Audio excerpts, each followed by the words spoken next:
everybody.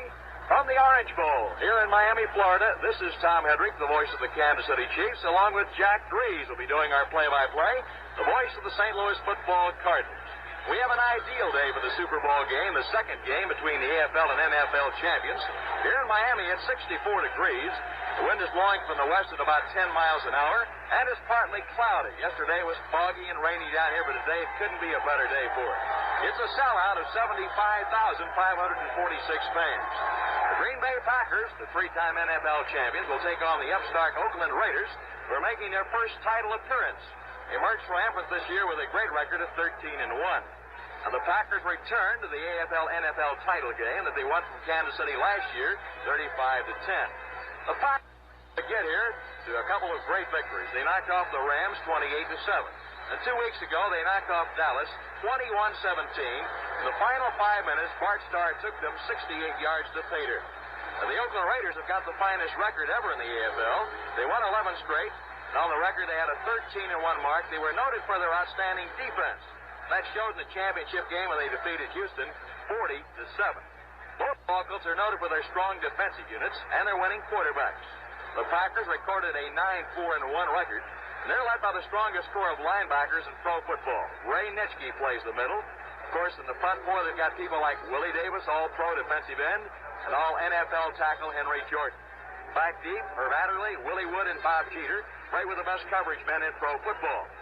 The Oakland Raiders are a strong defensive team, probably stronger than the Kansas City Chiefs last year because of their speed and quickness at cornerback. The Raiders, through 10 AFL games this year, yielded only 189 yards passing and running.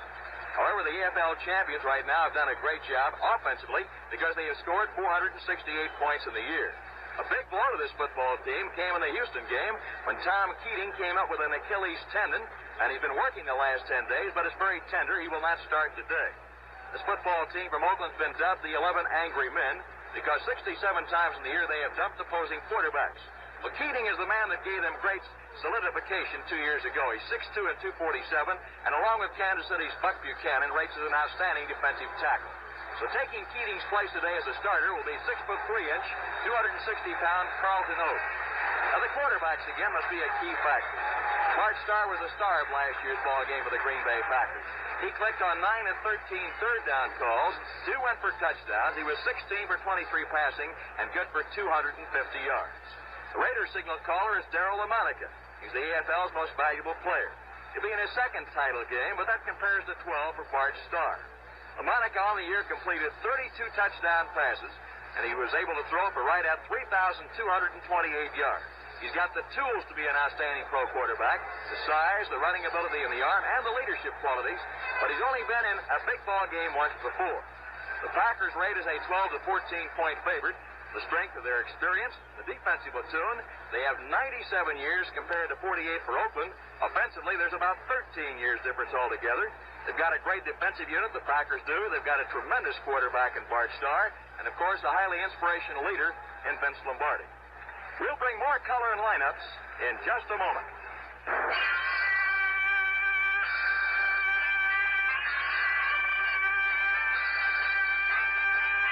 You're walking down a quiet street. There's the feeling of being alone in the world. That's kind of the way it was a while back if you smoked a reduced tar and nicotine cigarette. But now things are different. You're not alone anymore.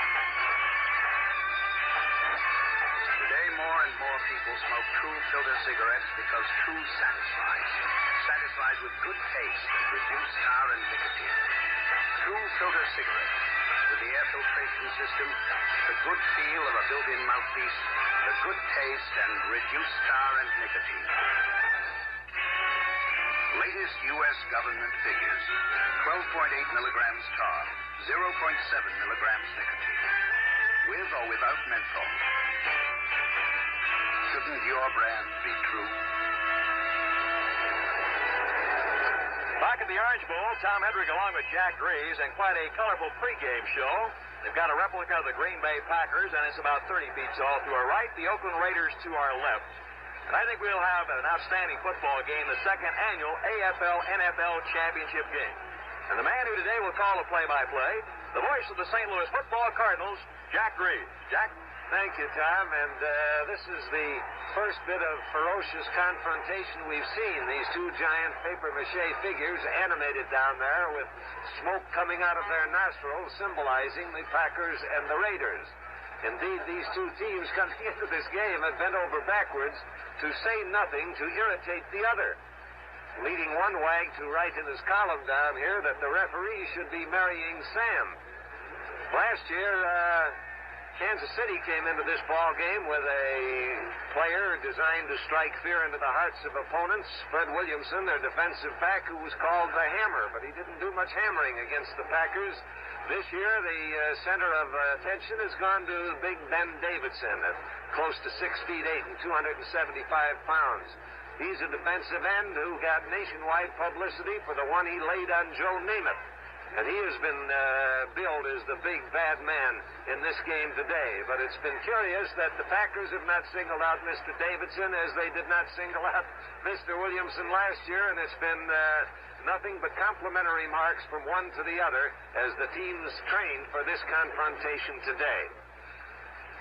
It'll be interesting to see how Green Bay treats Mr. Davidson. Last year, the terror in the line, really, all press notices going to the Hammer notwithstanding, was Buck Buchanan. And the Packers went right at him, ran their running game right to him, and did it successfully. Now, this year, they may elect to utilize their attack in the direction of Ben Davidson, and this might be a factor in favor of the Pack, because Ben Davidson, a noted pass rusher, is labeled as somewhat weak on the runs. The Oakland Raiders, underdogs in this event today, Tom, have been getting a lot of free coaching from the newspapers, who seem to be unanimous that the way they can beat the Packers is to exercise ball control, namely through shooting a running game at them, and they have two fine runners in Pete Banaszak and Hewitt Dixon, and to limit themselves to short passes. Well, this is always very nice in print, but in the course of a ball game, it's sometimes a little difficult to come by. I rather imagine that they will be going for long throws now and then, because they got a couple of guys that can gather them in. Billy Cannon has finally found a spot for himself in professional football at tight end. He was a great halfback, of course, at Louisiana State. So when he first came into the AFL, he was noteworthy for his lack of success. Finally, they put him at tight end, and it looks like at that point he has found a home. Well, if they can run those plays that get a tight end one-on-one, a throw completed to Billy Cannon could very well go all the way. And Hewitt Dixon, actually the fullback, or one of the two running backs, since they neither label him fullback nor halfback, has been the leading pass receiver of the Raiders. And, of course, that bespeaks a one-on-one situation, usually with that back against a linebacker. And since he can travel, that might be the sort of bomb that Darryl LaMonica will go for. You mentioned, Tom, that Darryl has had only one really big game in his career. This has been a fantastic year for LaMonica. And from all reports, not only has he been mechanically successful, but he has matured a lot. He's a great leader.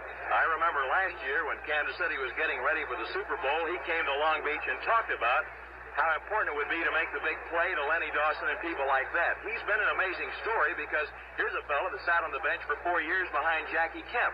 And Kemp was telling me why LaMonica's a winner. He said he's big at 6'3" and 215. He's got the arm, but the big thing about him, like Bart Starr, you can dump him for an 8- and 10-yard loss, and then the next time, he'll come back and make the big play. This is a real bit of I think, an important thing from a strategic standpoint, that a quarterback is a leader. When he calls a play in the huddle, they believe in him, and if he happens to absorb a loss, he can come back the next time and make that big play. And I agree with you. I think one key factor in this game, Oakland likes the sweep, led by Gene Upshaw. I was talking today to a fine defensive coach, the Boston coach, Mike Holloway. He doesn't think today they'll have very good success sweeping on Willie Davis and company, and I think he's probably right about that.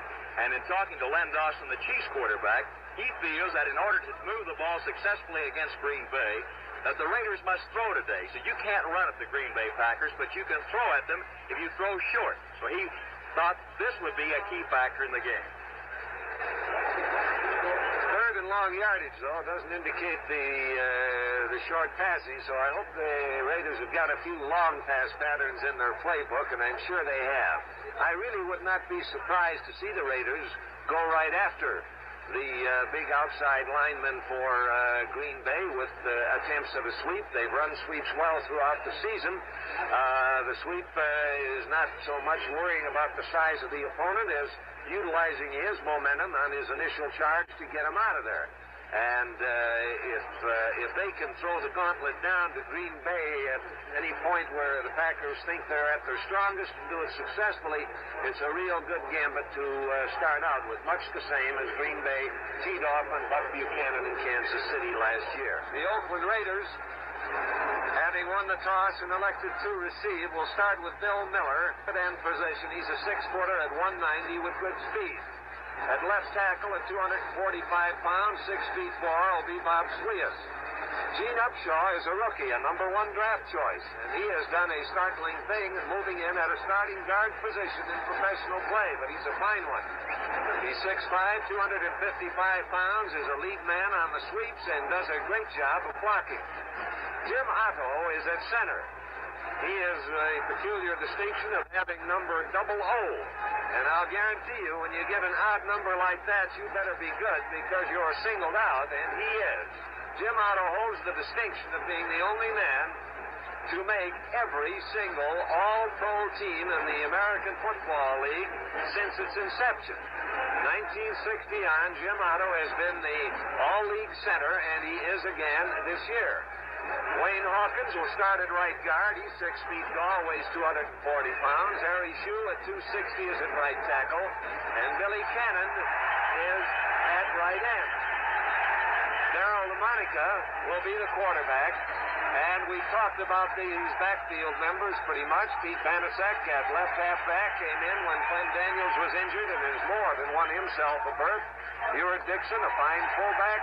And Fred Biletnikoff of Florida State, who will have quite a local rooting section here, will be the flanker back. Interesting note, backing up Fred Biletnikoff at the flanker position is Rod Sherman, a rookie who holds the distinction of being the last player signed during the existence of the war between the leagues.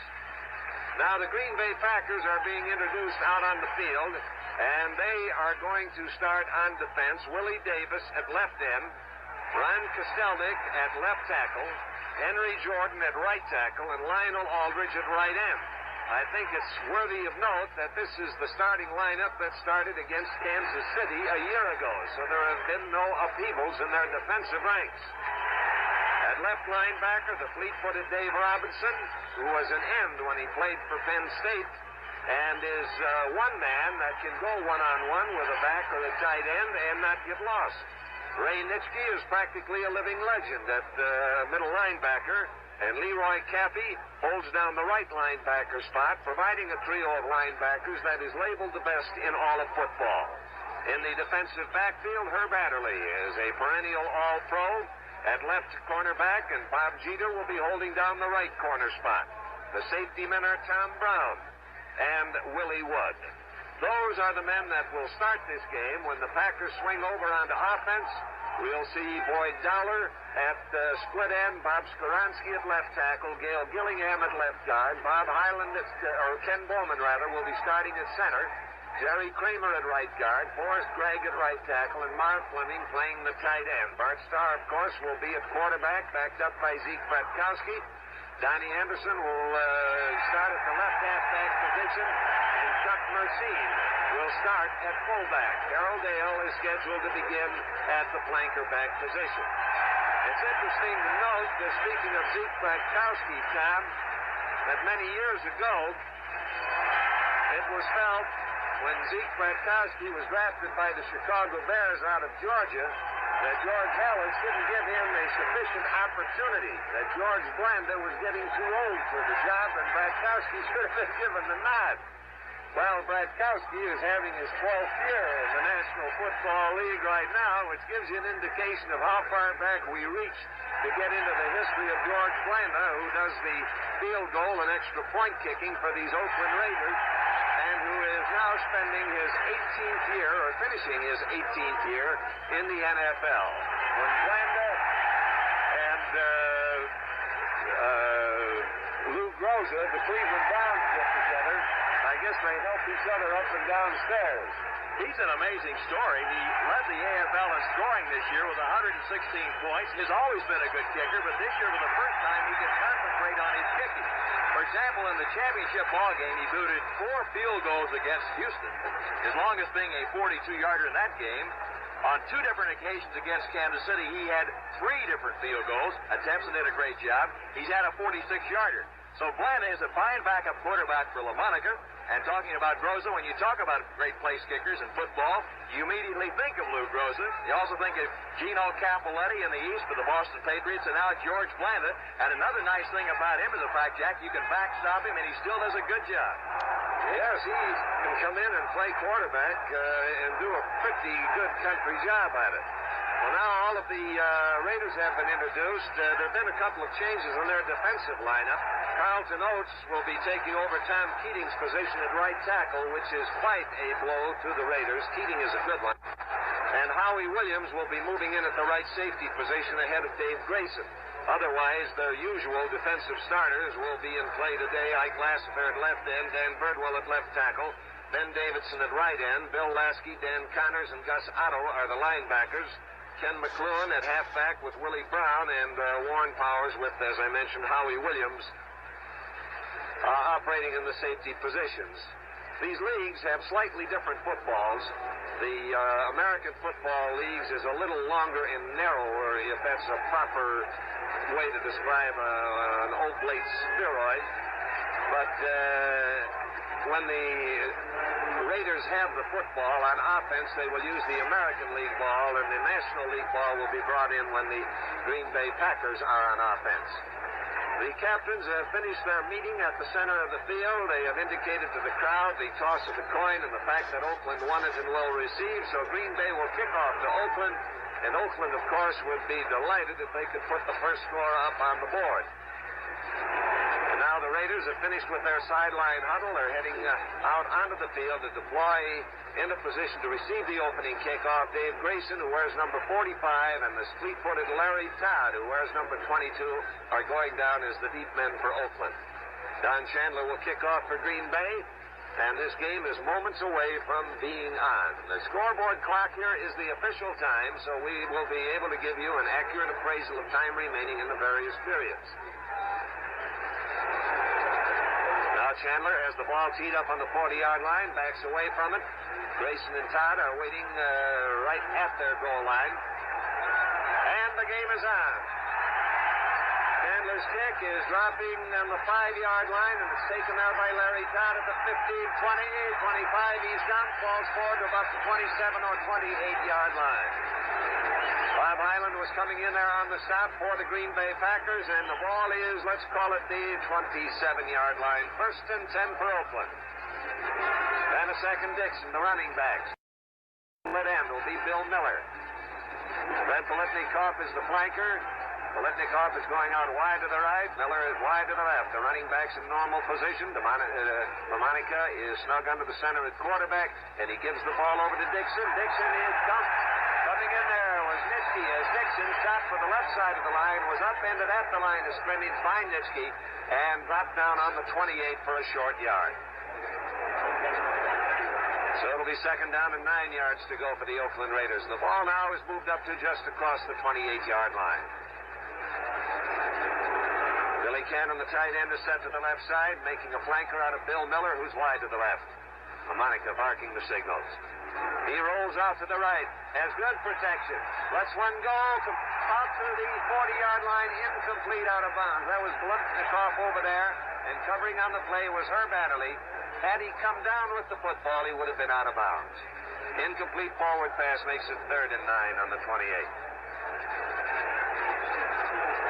And so Politnikoff comes back to the Raiders huddle. Talking about Politnikoff, he is much like Raymond Berry of Baltimore. He's got fine hands and excellent moves, not the great speed of many primary targets, but this fellow runs real good sideline patterns.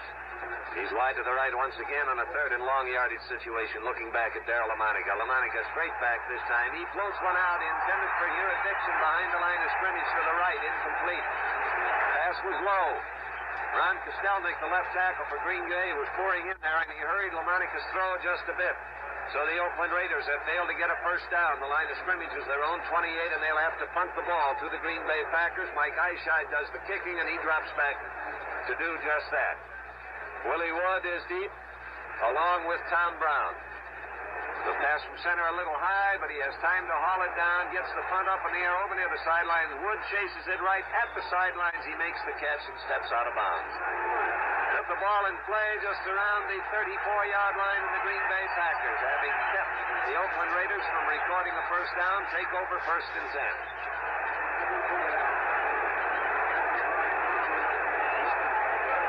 Donnie Anderson and Chuck Mercine, the running backs for the Pack. Boyd Dollar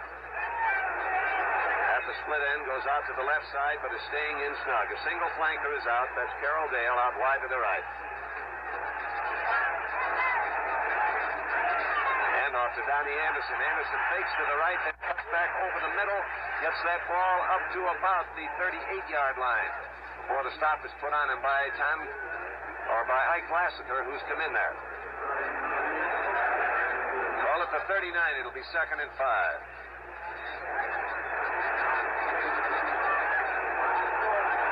End and flank are both out now. And Ben Wilson has come in at fullback. He takes the handoff, swings out wide to the left, is caught along the 40-yard line and dropped at the 41. The stop at that time was Willie Brown. Gus Otto, the right side linebacker, shot through, got a hand on him, but couldn't quite bring him down. And I see Tom Keating is in the game, Tom. He is, and that could be a big factor. They need him, especially in third down situations. On 3rd down and 3, 3rd down and 5, they play what they call the Oakland defense of the triple stack. With his quickness, they have to have him to do a good job going laterally on the right and left side. 3rd down, a little less than 3 yards to go. Bart Starr in a long count. He gives the ball to Donnie Anderson. Anderson has the first down as he pops through on a dive play along the left side. Shooting up across the 45 to be stopped by Ben Davidson at the 46-yard line. 1st and 10 for Green Bay.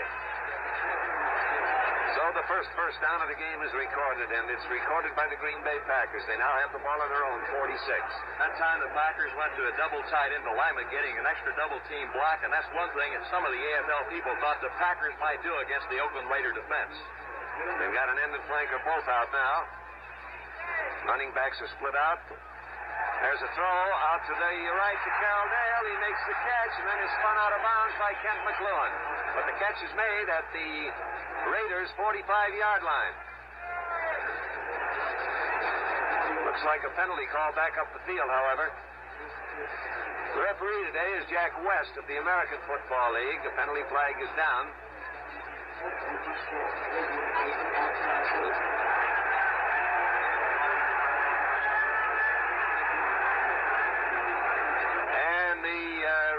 Were nipped on an illegal procedure, and the Packers declined it, taking the gain. They put the ball down on the Oakland 45-yard line, where it'll be 2nd down, about a yard and a half to go. And off to Ben Wilson. He bounces off as he's hit on the line of scrimmage, loses some ground, now fighting for that first down. Fumble. And was the whistle blown dead? That fumble was grabbed by Kent McLuhan, but I believe that the whistle had blown the ball dead before it was dislodged from the grasp of the ball carrier. And a first down is recorded. We were talking a moment ago about Keating. It was Keating who stopped fullback Ben Wilson, and again because of his great lateral pursuit, he's the man that made this Oakland Raider defense gel 2 years ago. He and McLuhan are their key men. McLuhan, I noticed early in the ball game, tried to cover the big fellow, Boyd Dollar, and it was good for a 9-yard gain. So it's 1st and 10 for Green Bay. They've got the ball now on the Raiders' 44-yard line. Carroll Dale goes out wide to the left. Boyd Dollar is in tight to the right side. And penalty flags go down as Ben Wilson takes the handoff, cracks right tackle. Picked up maybe a yard, but it looked like the Raiders came offside. However, Green Bay may have drawn them offside, so we have to wait and see.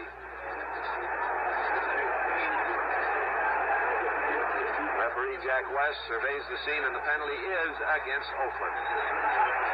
The Oakland Raiders offside Bart Starr has been going quite a bit to the long counts, suspecting that the Raiders might be a bit on the anxious and keyed-up side, and it's paid off twice. The last time, however, they declined the penalty since the gain was better.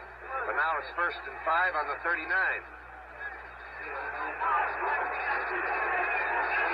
End and flanker out.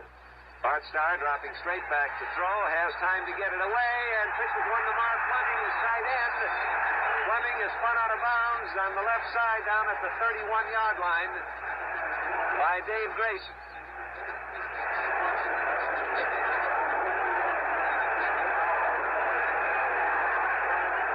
First and 10. Now the Green Bay Packers have got the ball 31 yards away. An area that Green Bay has an advantage is their great size, with Mark Fleming at tight end who's 6'4", and Boyd Dowler stands 6'5", and in a crowd, these men can go up and do a good job catching the sideline pass. Back goes Bart Starr to throw once again. And now he arches one from the sidelines, and trying to get to that football, Carroll Dale had fallen down, and so the pass is incomplete. He got tangled up down there with Warren Powers, and the two fell to the ground, and the pass sailed harmlessly to the ground. Piece of yellow paper or something down in the field there. We thought for a moment it was a penalty flag, but it is not. It's picked up now by one of the officials and gotten off the field. The ball is back at the 31, where it's 2nd and 10. Second down, 10 yards to go as the Packers come out of their huddle. Ball on the Oakland 31-yard line. There was no score in this game as yet. 10:42 left in the first quarter. Carroll Dale wide to the right. Boyd Dowler split to the left. And on a draw play, Donnie Anderson slips as he tries to cut and is dropped for a yard loss by Dan Connors, the middle linebacker, shooting through. That puts the ball back on the 32, where it'll be 3rd down and 11 yards to go.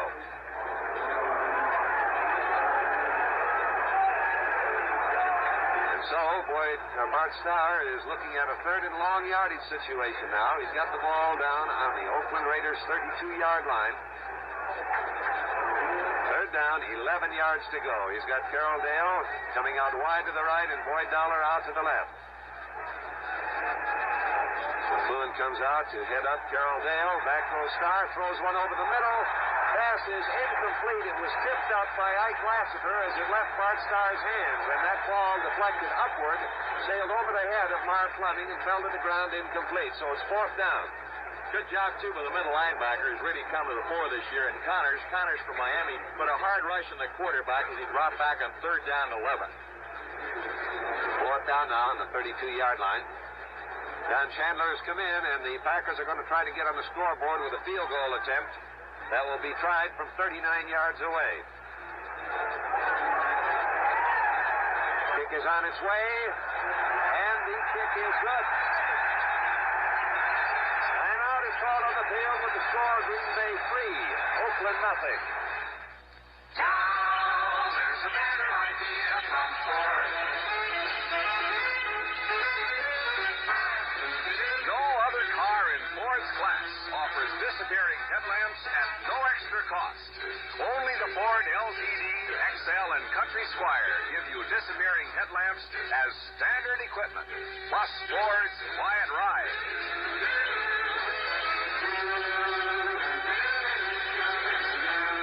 When Ford says better ideas, they just aren't kidding. Better ideas like strong die-cast grills that others in the same price class don't offer. Front disc brakes when you order power brakes. A fully synchronized manual transmission. The 68 Ford itself is a better idea. Quiet, strong, beautiful. A great road car.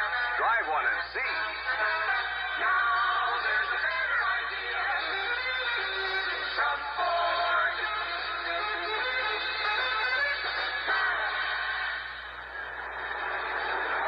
This is Jack Drees with Tom Hedrick speaking to you from the Orange Bowl in Miami as the Green Bay Packers, with a 39-yard Don Chandler field goal, have taken a 3-0 lead. Chandler kicking off to the Oakland Raiders. A low kick.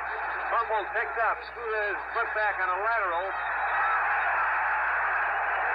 To Dave Grayson, who spins into a swarm of tacklers at the 25. And he is down by Dick Tapp. Dave Grayson twice, when he played for the Kansas City Chiefs and the Dallas Texans, led the American Football League in kick returns. That's always been a specialty of his. He's a fine running back at the University of Oregon. And now the Oakland Raiders have the ball 1st and 10 on their own 25-yard line. They have 2 wide men set to the right side this time. LaMonica with the ball, gives it over now to Pete Banasek. Banasek is trying that sweep and goes wide to the left and is out of bounds at the 29-yard line, where Willie Wood, the safety man, came over to get him out. Ball spotted at the 29. It's a gain of 4 yards to make it 2nd and 6.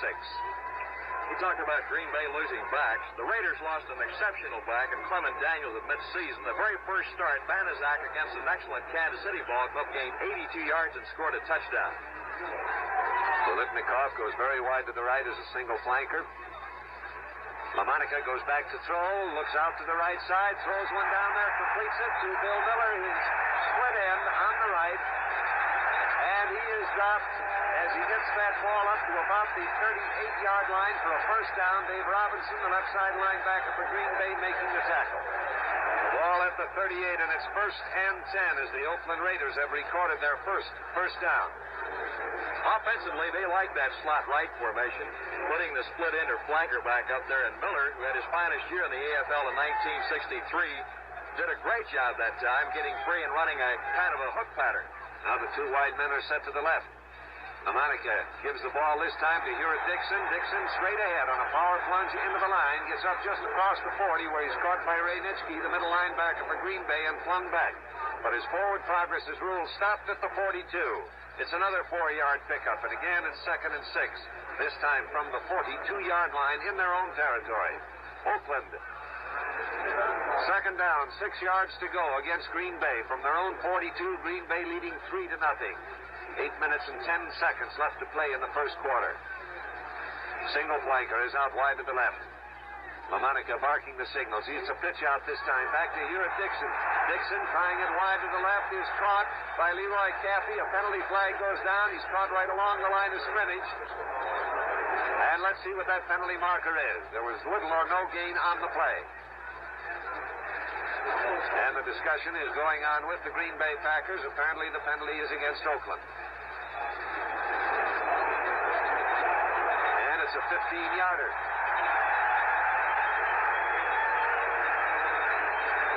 Jack West gives the signal, and it's a personal foul against Oakland, clipping.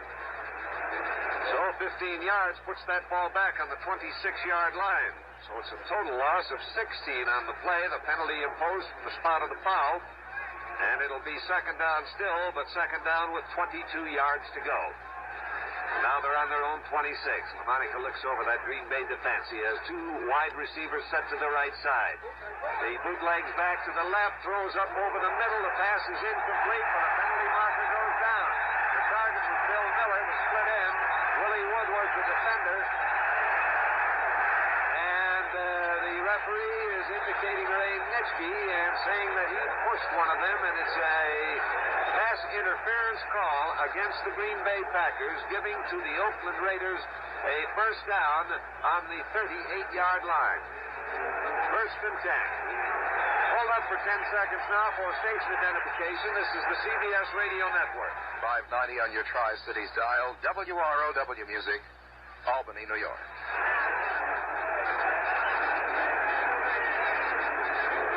1st and 10. The ball on the 38.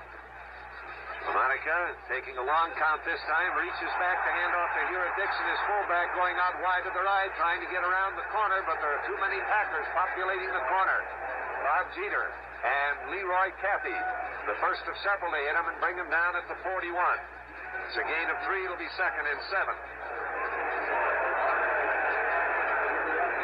The score in the ball game is Green Bay 3, Oakland nothing.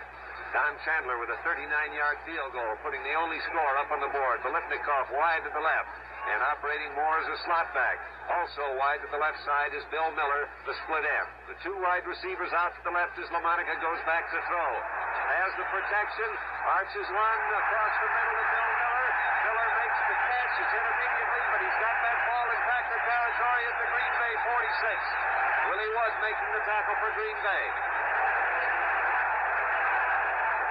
time today that Bill Miller has been open has done a good job. Miller is a fellow that really has been kicked around the American Football League. Had his finest season with Buffalo in 1963 when he caught 69 passes and has done a great job this year for Coach Johnny Roush. First and 10 now on the Green Bay 46-yard line. LaMonica dropping back, then hands off to Hewitt Dixon, and Dixon trying to get around the bend again is hit this time by Lionel Aldrich, the right end for the Green Bay Packers, and stopped at the 48. That's a loss of 2 on the play. And so the Oakland Raiders are trying those sweeps that were powerful in their campaign through the regular season against the almost sweep-proof Green Bay Packers and have not been able to spring a man around the corner yet. But they are shooting for the strong spots to see if they can get through them. But now it's 2nd and 12 on the 48. They're in Green Bay territory. 2nd and long yardage. A blitzing down. Let's see if Green Bay does that. They're rushing only with the front four, and it's a pretty good rush. LaMonica has to run out of the pocket to the right. He throws. The pass is incomplete. Willie Wood getting over there to break up the play. Pete Banasek, the running back, was the target on it. He was hit as he went for the football and couldn't hold on. So it's still on the 48-yard line, 3rd and 12. You noted a fine rush was put on by Davis, the defensive left end, and then the quarterback had to roll to his right. And the thing that LaMonica does very well, he's a good scrambler. He was known in the AFL for 2 years as a possession-type quarterback and a good runner. And as he went to his right that time, he does what he likes to do in this situation, throws a circle or swing pass to either Hugh Dixon or Pete Banaszak. Split end and flanker both out to the right side. Dixon and Banaszak, the running backs, they move out to the right now as LaMonica goes back to throw, and LaMonica let one get away. He shot it out to the right flat, intended for Hewitt Dixon, but it sailed about 5 feet over his head. Henry Jordan, the right tackle for the Green Bay Packers, was coming in there quite rapidly toward Darryl LaMonica, and it may have been a factor in the inaccuracy of the pass. But it runs Oakland out of downs, too far away for a field goal attempt. Mike Eichscheid goes back into punt formation. Tom Brown is waiting back there along with Willie Wood for the punt. Eichscheid puts one high in the air. Willie Wood drifts over near the sidelines for it, lets it bounce on the 5, but with great sticking accuracy by Mike Eichscheid, it goes out of bounds on the 3. Tom, that's one of the things that Mike was noted for. Timeout is called on the field with the score Green Bay 3 and Oakland nothing. Most people think of household finance only as a lending company. That's not surprising, considering that HFC has been making consumer loans since 1878. But household service to the people goes far beyond lending. Over 700 colleges and universities are using an HFC subsidiary, Education Funds Incorporated, to help thousands of young men and women meet the cost of higher education. HFC also provides shoppers with better values through more than 4,600 franchised or company-owned retail stores bearing such well-known names as Barker Brothers, Scott's, Ben Franklin, Huffman & Boyle, Coos Brothers, and more. Even the head of lettuce in your refrigerator may have been cooled in a plant of City Products Corporation, an HFC subsidiary. Whether you're interested in a loan, a lawnmower, a head of lettuce, or a college degree, you can get it more readily today with one of the helpful services of household finance. Now we're about ready to resume play. A beautiful punt, 45 yards as measured from the line of scrimmage, but deadly accurate by Mike Eichscheid. Laid the ball out of bounds at the Green Bay 3-yard line, and the Packers take it there. 1st and 10.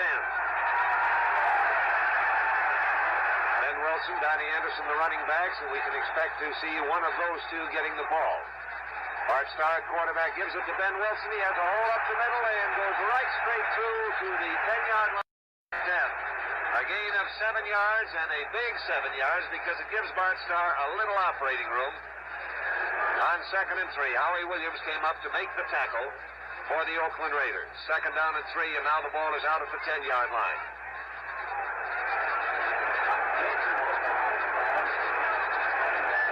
Carroll Dale goes out wide to the left side as a single flanker. Boyd Dollars come in to play a tight end on the right side. Hand off to Donnie Anderson. Donnie Anderson again with good line blocking, has a hole to the left. The secondary closed it up in a hurry as he went over left guard to take the ball to the 13-yard line. Tom Keating making the tackle for the Raiders. Now let's see whether or not it's enough for a first down. and 10. Always a remarkable thing about the Packers is the way they quickly get off that football. And fundamental tackling, fundamental blocking, this team is so sound. In those last two games, the guards looked exceptionally sharp and quick, and Gail Gillingham and Jerry Kramer. Now they're ready to go with Bart Starr dropping back to throw a forward pass. Out to the left it goes. Completes to Carroll Dale. Carroll Dale is spun out of bounds along the sidelines by Willie Brown, the right cornerback, but not until he had taken the ball up across the 30-yard line. Ball just across the 30. It's a first down for Green Bay. So the Green Bay Packers, starting out in the hole on their own 3-yard line, have chalked up 2 first downs on this drive and are out now in far better field position, with ground available to call on their full repertoire of plays. And the handoff is to Ben Wilson. Wilson again with a fine block, cracks off left tackle, and shoots through across the 35 to be dropped on the 36 by Dan Connors, the middle linebacker for Oakland. So it's a 6-yard pickup, and it's 2nd and 4 on the 36-yard line. Green Bay getting very sharp line blocking. They're blocking right straight ahead. These are not pulling plays, but wedge blocking, and they are opening holes. End and flank are both out, with Carroll Dale set very wide to the right, Dowler out to the left side. 2nd down, 4 yards to go. And this time Donnie Anderson on a cross buck, starting from left halfback, cracks just to the right of center, and gets the ball out to around the 40, where Dan Connors was there again to bring him down. The ball just across the 40-yard line. That's very close to a first down, and they're going to bring the chains out now to measure. At a press conference the other day, Vince Lombardi talked about Donnie Anderson. He thinks he has done a tremendous job. He thinks he's an outstanding pass catcher, good athlete, and it's a first down for the Green Bay Packers, the 40. He said he's played under a lot of pressure because of the big bonus he signed for, but he is considering next year going to what he calls a 3-back backfield. And he said this is because he's got great outside speed, and Elijah Pitts will not play today, and Anderson, who he thinks can be a split end. I'd like to be under the pressure of getting that kind of bonus, Tom. You and me both. Pressure I could live with. Carroll Dale goes out wide to the left. He's single flanker. Boyd Dowler split a bit. Now he tightens up on the tackle on the right side. He's about 2 yards away from the tackle. Quick throw over the middle. Juggle there and falls to the ground incomplete. Going for Mark Fleming, the tight end. It was a quick pop over the middle. Fleming had the ball in his hands but was juggling it. And when it finally dropped, it ruled an incomplete pass because he was never in possession of control. And one of the Raiders was shaken up on the play on the collision with Mark Fleming. That's Warren Powers, the left safety. So timeout is called on the field with the score, Green Bay 3, Oakland nothing. Roger Bird has come in to replace Warren Powers at the left safety position, as Powers is being assisted to the sidelines. He doesn't appear to be injured, but pretty well knocked out. It's a very groggy Warren Powers that makes his way to the bench with the assistance of a teammate and a trainer. But now play is about to be resumed with that incomplete pass. It is 2nd down and 10 yards to go for Green Bay at their 40-yard line. Have 3 minutes left to play in the first quarter of the game, with Green Bay out in front 3-0. This is Jack Drees with Tom Hedrick speaking to you from Miami, and it's the Super Bowl game, the champions of the American Football League against the champions of the NFL, the Green Bay Packers. Bart Starr, if he goes back to pass, gets away from the tackler and is running with the ball across the 50, down at the 45-yard line, and it'll be first down for Green Bay. Ben Davidson was in there on a big storming rush. And he banged into Starr, but Starr bounced off him, then rolled out to the left and went angling down near the sidelines to take the ball down to the Oakland 45-yard line. That time it looked like a stunt might be on because Ben Davidson came to the inside. Keating was to go to the outside, and Starr scrambled that time around the left end and got that 15-yard pickup. Flanker both out. Green Bay 1st and 10, 45 yards away from the Oakland goal line. The handoff is to the fullback, Ben Wilson. Once again, that wedge blocking up the middle, springs the hole, and Wilson straight ahead takes that ball down to the 39-yard line. Dan Connors, the middle linebacker. Dan Birdwell, the left tackle, combining to bring him down. The Green Bay Packers offensive line is really blowing out of there. Ken Bowman at center, Gail Gillingham and Jerry Kramer at the guards. Bob Skoronsky, Forrest Gregg at the tackles, and they're doing quite a job. Second down, 4 yards to go. The ball on the Oakland 39. Handoff this time to Donnie Anderson. Donnie Anderson squirts through the line and takes it down to the 35 where Tom Keating, the right tackle, shifted over to the left side as he pursued the ball carrier and brought him down. So now the ball is at the 35. Just short of a first down. If they get to the other side of the 35, they'll have a first down. It's about a foot to go.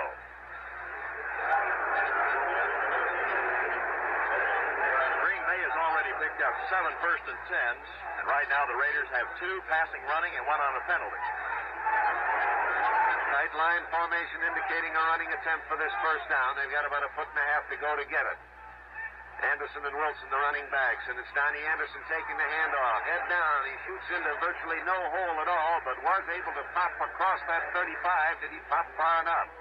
Tom Keating and Dan Connors were blocking up the hole, and they're going to have to measure to see whether or not a first down was made by Green Bay. It was very close. Next week, it's the Pro Bowl from the Los Angeles Coliseum. The All-Stars from the Eastern and Western Conferences of the NFL over most of these CBS radio network stations. Now it's a matter of inches. It's 4th down and about 2 inches to go. Well, Vince Lombardi, how much of a gamble is 2 inches to the Green Bay Packers? And they go back into their huddle to go for it. 4th down, 2 inches to go. The ball just across the 35. Anderson and Wilson, the running backs. Bart Starr now gets down over the center. He'll run a quarterback sneak this time, Tom. Now he gives it to Wilson. Off tackle, big hole, and then Wilson goes all the way to the 31 for a first down with plenty to spare before Willie Brown made the stop. The Oakland defensive line and linebackers expecting a play up the middle, all pinched in, and left the outside wide open. Green Bay Packer blocking on that side helped them on their journey by blocking them in, and the first down was easily recorded. 1st and 10. The ball just inside the 32-yard line. Single flanker is wide to the right as the gun sounds. There's the end of the first period with the score Green Bay 3, Oakland nothing. And I were talking about possessions in the first quarter. Green Bay, this includes all of punting, had 23 runs of the football, and the Oakland Raiders had 12, nearly 2-1. And Green Bay still has the football. The score, however, is still only 3-0. So the Raiders, despite the fact that the Packers have dominated the play thus far, are still within easy striking range. But the Packers are getting close again. They're 32 yards away with a first down as Bart Starr goes back to throw. Out to the left flat to Donnie Anderson. He makes the catch, tries to cut around, but is rolled out of bounds at the sidelines by Gus Otto, the right side linebacker. Donnie Anderson, the halfback, getting out into a one-on-one situation with the linebacker, the advantage all to the passing team, and Bart Starr made the most of it. He fired one out there, completed and out of bounds at the 25, where it will be 2nd down and 3 yards to go. A pickup of 7 on the play. Now the Packers come out of their huddle, moving up over the ball, with Carroll Dale going out to the right side, splitting out in that direction, and Boyd Dollar wide left. Ben Wilson and Donnie Anderson have been the running backs since the start of the game for Green Bay. Again, the long count by Bart Starr. He gives the ball to Ben Wilson. Wilson has that hole off back into the left once again and plows down inside the 15-yard line before Willie Brown made the stop. The line blocking of the Green Bay Packers is something to behold. They are blowing those Oakland Raiders defenders right out of the picture. Ben Wilson, running to daylight, looks like he's running to the Great Plains. He has really got some holes to operate through. So that puts the ball now at the 14. It's first down, 10 yards to go from 14 yards away. Now is Bart Starr ready to go? He's tugged behind his center, Ken Bowman. Again, a somewhat long count, drops straight back to throw. Donnie Anderson out to the left flat, has it, and drops it at the 10-yard line. That's the time when receivers drop passes when they're all alone, as Donnie Anderson was. And so sure that they're going to catch the pass that they begin to look too soon to see where the defenders are. And taking their eye off the ball that split second early, it goes in and out of their hands. A moment ago, he got a 7-yard completion on it, throwing the ball in the far flat to Anderson. That time he came back with it again. That's one of the many reasons Bart Starr is a winning quarterback. He files away information, comes back with it when he needs it, and that time Donnie simply dropped the ball around the 10. Second down and 10 yards to go from 14 yards out. Single flanker is out this time. Wide to the right. Running backs in normal position. Starr back to throw once more. He's rushed. Caught. The Raiders have come through to nail Mark Starr. And they've got him back around the 24-yard line. Ike Lassiter coming in from left end, and Tom Keating the right tackle. Stormed in there and got Mark Starr down. The contact established at the 24-yard line. A loss of 10. It'll be third down and 20 yards to go. That's what the Raiders like to do. They've been great this year at dropping quarterback for losses. They've dropped them 67 times altogether. In the championship game, Bart Starr was thrown 8 times for losses in that ball game. That is one hope the Oakland Raiders had hoped in this ball game, is they could dump quarterback Bart Starr several times behind the line of scrimmage and then take over with their ground attack and their kicking game. That should have a great psychological effect on Oakland, too. I'm sure they were beginning to think they could do nothing against these Green Bay Packers, but that time they did it and did it beautifully. Third and 20. Starr going back to throw. Up the middle, and he passes complete to his tight end, Mark Fleming, who gathers it in at the 13-yard line and is downed immediately by Roger Bird. So it'll be a field goal attempt by Don Chandler. For it is fourth down and 9. He'll be kicking from the 20-yard line. They haven't spotted it yet, but the almost standard distance of field goal attempts is 7 yards behind the line of scrimmage. And so, while Green Bay has been dominating Oakland, they have not put across 6 points on them. For the second time now, they must settle for a field goal. A 20-yard attempt. There's the snap. Ball down, kick on its way, and it is radar right down the middle.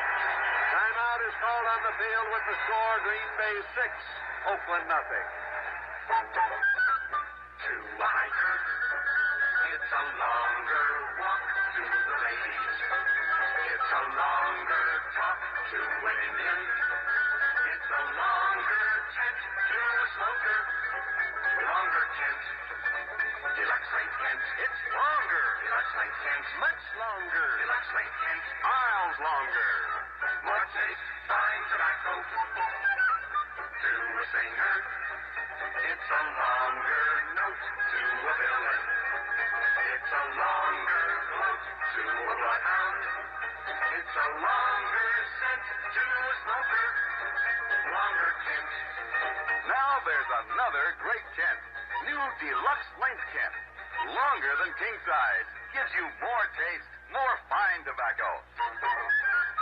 Now long cigarette smokers can say, to a smoker, it's a Kent. And now we're ready for the kickoff. Green Bay's Don Chandler has the ball teed up at the 40-yard line. Dave Grayson, Larry Todd are the deep men.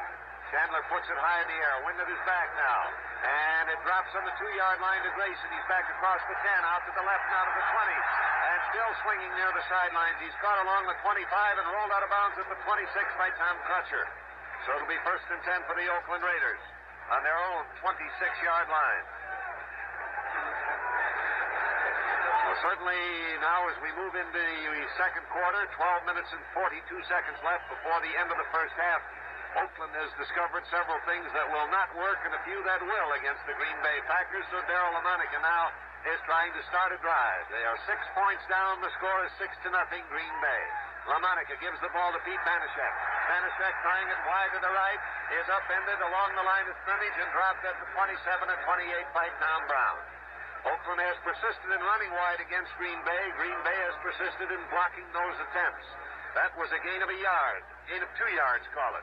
It'll be 2nd and 8 on the 28th. Offensively speaking, Bart Starr today is 5 for 8 passing, had one of those drops, so really he has done his job about 3 out of 4 times, which indicates what a highly accurate quarterback he is. Bill Miller wide to the left. Bolitnikoff wide to the right. Roll out by LaMonica to the right. He whips one to the sidelines to Bolitnikoff. Is hit just as he threw it by Willie Davis. And Henry Jordan was moving right after him on the rush. The hurried throw is incomplete to Bolitnikoff along the sidelines. So it'll be second down, or third down rather, and 8 yards to go, still on the 28-yard line. Darryl LaMonica has been looking at nothing but tough third down situations against Green Bay, and he's got another one here. Bill Miller goes out wide to the left side. Billy Cannon is set down the left side at tight end. LaMonica going straight back this time. Is rushed and dropped. Selnick came through there and spun him down, and right behind him was Willie Davis to make the tackle, and LaMonica is thrown for a loss back at the 19. You recall last year in the Super Bowl game against Kansas City, the Packers and Bart Starr in particular made the big call on third down. Today, Starr is 3 for 4 on the paydown. And the Oakland quarterback, Darryl LaMonica, right now is 0 for 3 as Mike Eyeshide goes back to kick. Tom Brown and Willie Wood are deep for Green Bay, waiting for the punt. Eyeshide moves into the ball, rises very high in the air. Willie Wood waits for it. He's going to run it. He takes it along the 34. There were a swarm of Raiders around him as he elected to run that back, and he got it out to the 37-yard line before he was stopped. Bob Cruz coming in to make the tackle. And so Green Bay takes over 1st and 10 at their own 37. The score in the game is 6-0. Green Bay on a pair of field goals by Don Chandler, leading the Oakland Raiders with 11 minutes and 10 seconds left to play in the second quarter of the game. Carroll Dale coming out wide to the left, Boyd Dollar out to the right. Wilson and Anderson, the running backs. Bart Starr at quarterback drops straight back. He's looking for someone to throw to. Floats one over the middle of Boyd Dollar and all alone. He crosses the 10, the 5, and goes into the end zone for a touchdown. 63 yards.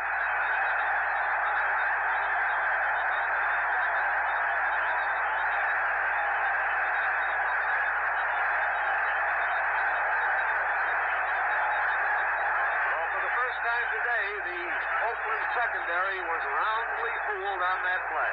And Boyd Dollar got behind into an all-alone situation. There wasn't a defender within 10 yards of him when he caught that pass, and he ran the rest of the way for the touchdown. And now Don Chandler will try for the extra point. Waiting for the snap. There it is. The kick is on its way, and the kick is good. Timeout is called on the field with the score. Green Bay 13, Oakland nothing. Right now, do you have a problem with bills, installment contracts, or other money obligations that have gotten just a little out of hand? Need an answer? Get a bill payer loan from Household Finance, the oldest and largest company of its kind. With a bill payer loan from HFC, you can clear up everything at once, then have just one payment a month to Household. That's lower than the monthly total you're now paying. Household recommends never borrow money needlessly. But when you need money to pay bills, clear up installment contracts, or meet other money obligations, get a bill payer loan from the company that tells you in advance what your loan will cost. The company that says, before you sign on the dotted line, know what your loan will cost. That's HFC Household Finance, where every year over 2.5 million people borrow with confidence. And now, with a 13-0 lead, Don Chandler prepares to kick off to the Oakland Raiders with Dave Grayson and Larry Todd awaiting the kickoff. 10 minutes and 50 seconds left to play in the second quarter of the game as Chandler rides into the ball, sends it on its way.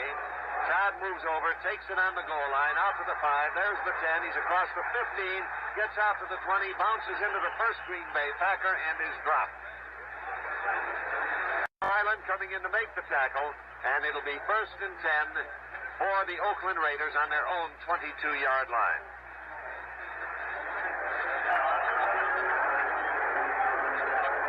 Here at Dixon, Pete Banashek in the running back positions, move into the huddle. Politnikov comes out of the huddle, swings around to go wide to the left side. Bill Miller, the split end, is going out wide on that side as well, putting both wide receivers to the left. Ball on the 22-yard line, 1st and 10. LaMonica gives the ball to Banashek. Banashek on a cross butt, hits the right side of the Packer line, finds a hole there, and finally is stopped by Dave Robinson as he gets that ball out to the 27, 28-yard line. Ball placed down at the 27, a pickup of 5. It'll be 2nd and 5. Kind of interesting to note that Green Bay has picked up 10 1st and 10s. The Raiders have 3, but Starr passing again today has been a big factor in the first half. He has gone 6 for 9.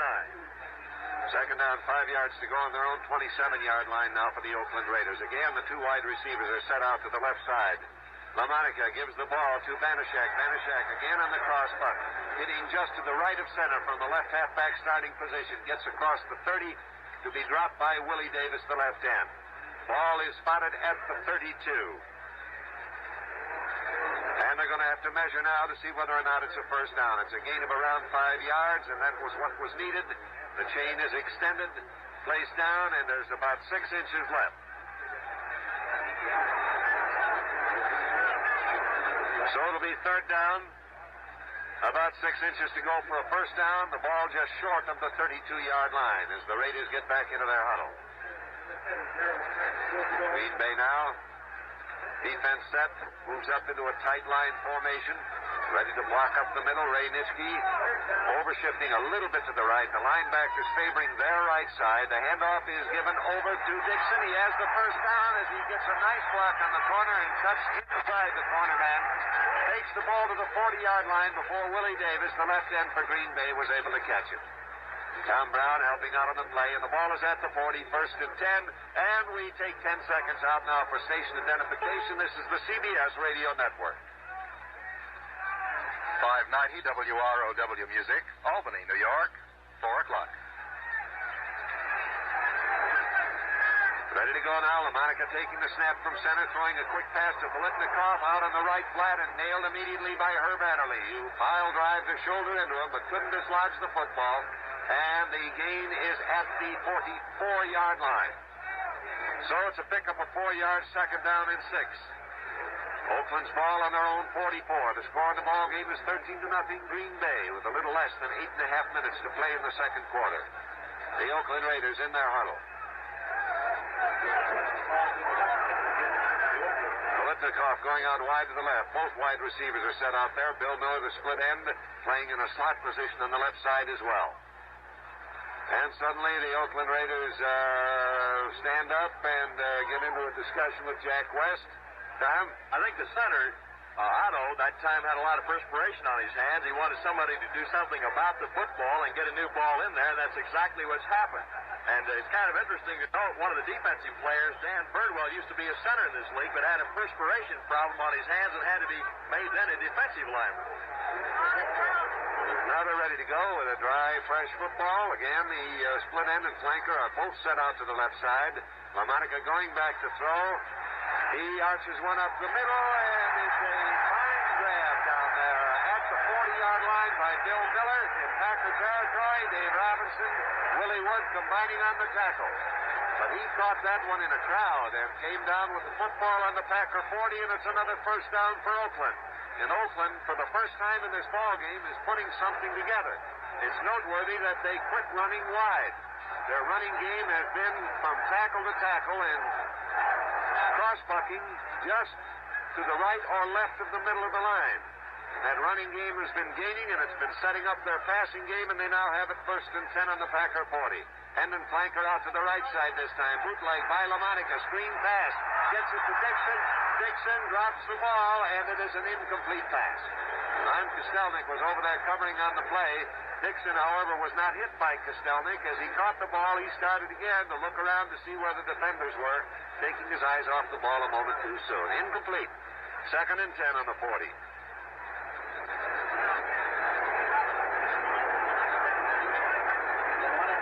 Better than 7 minutes left to play in the first half of this game. Green Bay 13, Oakland nothing. Biletnikoff and Bill Miller both going out wide to the left.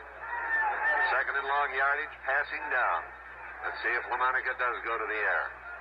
And the blitz is on. Nitschke trying to get through there, but they protect him. He throws that ball, completes it to Banaszak.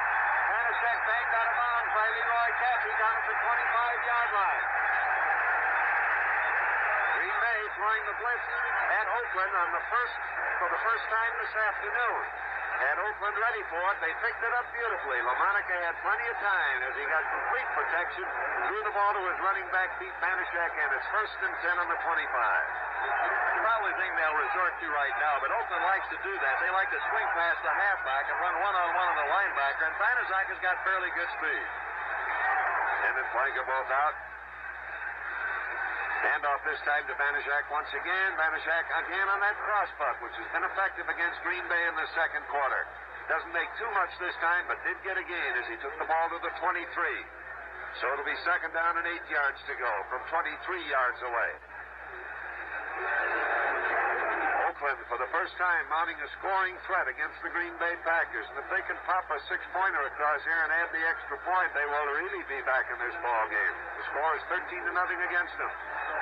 Now Biletnikoff and Miller both go wide to the right. LaMonica looks over their Packer defense. Has a fairly long count, now drops back to throw. Sends it out there for Miller. Miller catches on the slide and is in for the touchdown. Bill Miller getting behind Dave Robinson, the linebacker.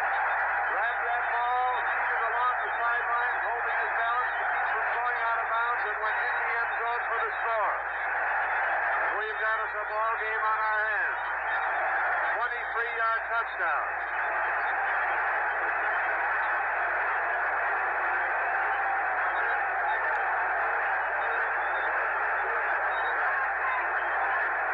George Glenn on the try for the extra point. LaMonica holds. The kick is on its way, and the kick is good. Green Bay 13, Oakland 7.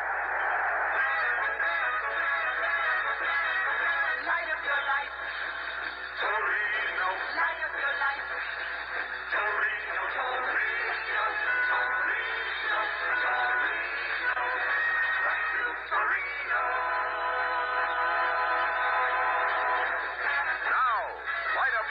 With Ford's newest bright idea, Torino. Torino, 6 new luxury models, including hardtops, sedans, and convertibles that come with a full 116-inch wheelbase. Torino, with its longer wheelbase.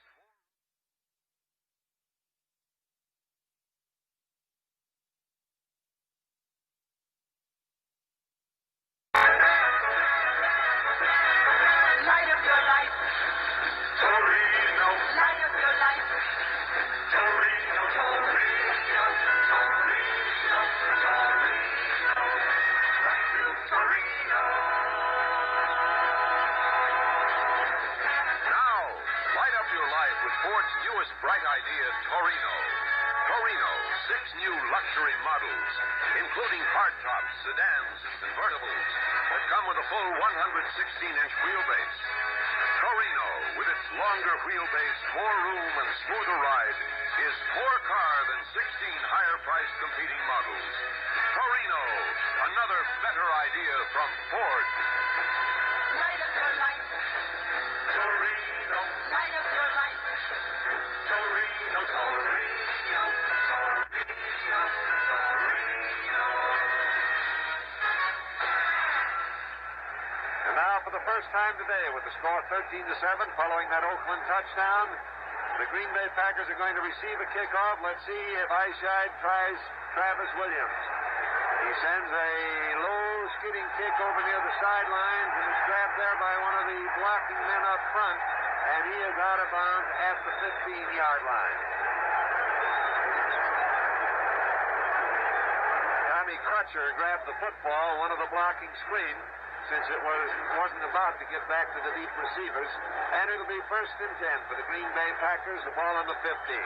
Bill Miller, a Miami boy, is having a great first half. He's latched on to 4 aerials, and that included that 23-yard bomb, and there's nothing like coming back home in the Orange Bowl and having a big ball game. Now Green Bay up over the ball. Nose of the ball just short of their own 15-yard line.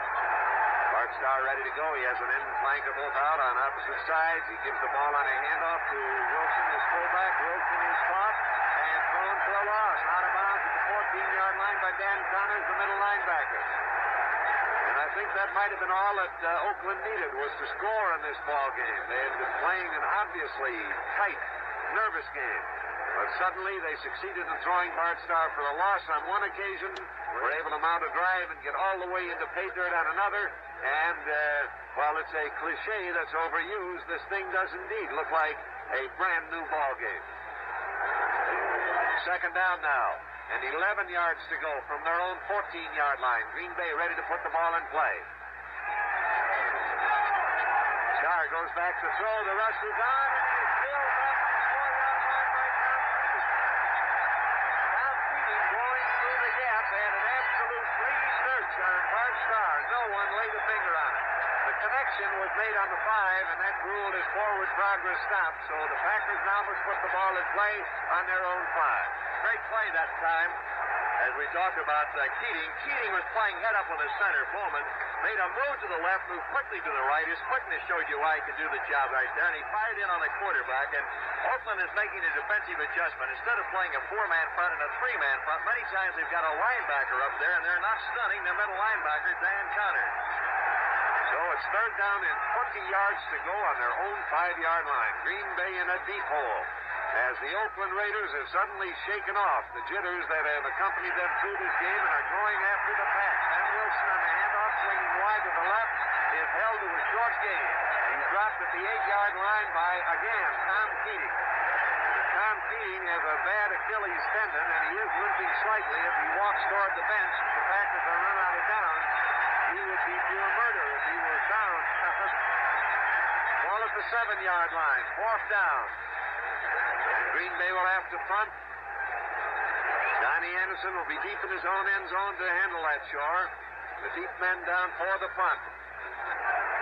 Roger Bird, number 21, and the tight end Warren Wells, or the split end Warren Wells, number 81. Donnie Anderson deep in the outer reaches of the end zone. Gets the pass from center, puts a beauty high in the air, spiraling it out, and it's taken on the Oakland 49 by Roger Bird. On his run back, he gets it down to the Green Bay 40 before he's nailed by John Rouser. And so the Oakland Raiders take over again in great field position.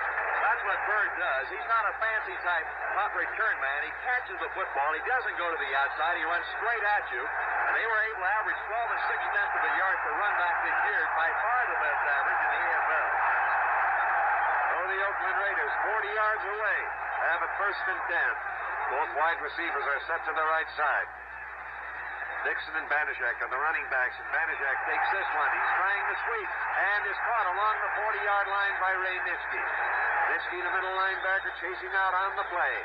Got to the ball carrier and dropped him along the 40-yard line.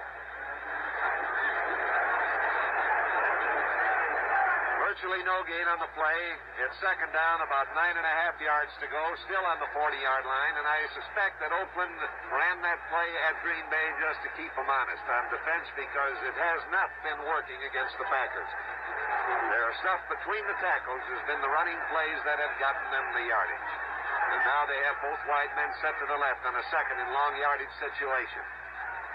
LaMonica goes back to fake the pass. It's a draw, however, and Dixon with the handoff cuts to the left side, bounces off the first tackler, tries to cut back, but is dropped on the 39. Stop made by Tom Brown, number 40, and Ron Kostelnik, the left tackle. So the ball now is at the 39-yard line, where it's 3rd down and 9 yards to go. 3 minutes and 12 seconds left to play in the 2nd quarter of the game, with Green Bay in front 13-7. And the Oakland Raiders have the ball 39 yards away on a big 3rd down situation for Darryl LaMonica. Both wide receivers set to the right side. An obvious passing down, and LaMonica goes straight back. He's getting good protection once again. Throws the ball up the middle too high. The target on that one was Dixon, his fullback, but it went over his head and on beyond into the ground, incomplete. So it's 4th down, and in comes George Blanda. They'll be trying a field goal, and this one will be a field goal attempt from 46 yards away.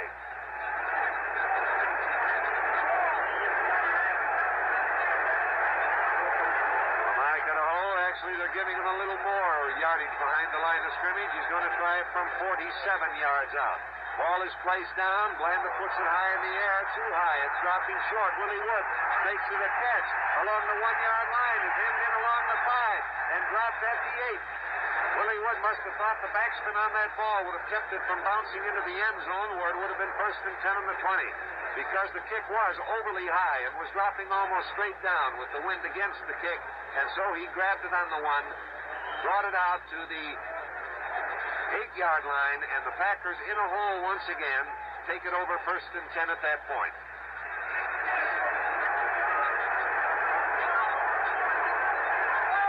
Comes out of the huddle, sending Carroll Dale wide to the left side. Boyd Dowler split slightly to the right.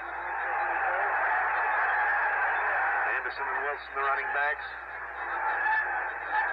And Starr gives the ball to Donnie Anderson, and he shoots into the line on the right side on a quick opening play and is able to nudge his way out to the area of the 10-yard line. Ball is right on the 10. Dan Connors, the middle linebacker for Oakland, coming in on the stop. So it's second down and 8 yards to go. The ball on their own 10-yard line. And the whistle blows the ball dead for the moment for the 2-minute warning. Remember, next week, it's the Pro Bowl from Los Angeles, the NFL All-Stars from the Eastern and Western Conferences. And we'll be bringing you that one over most of these CBS radio network stations. Second down, 8 yards to go. The ball on their own 10-yard line. The Green Bay Packers against the Oakland Raiders.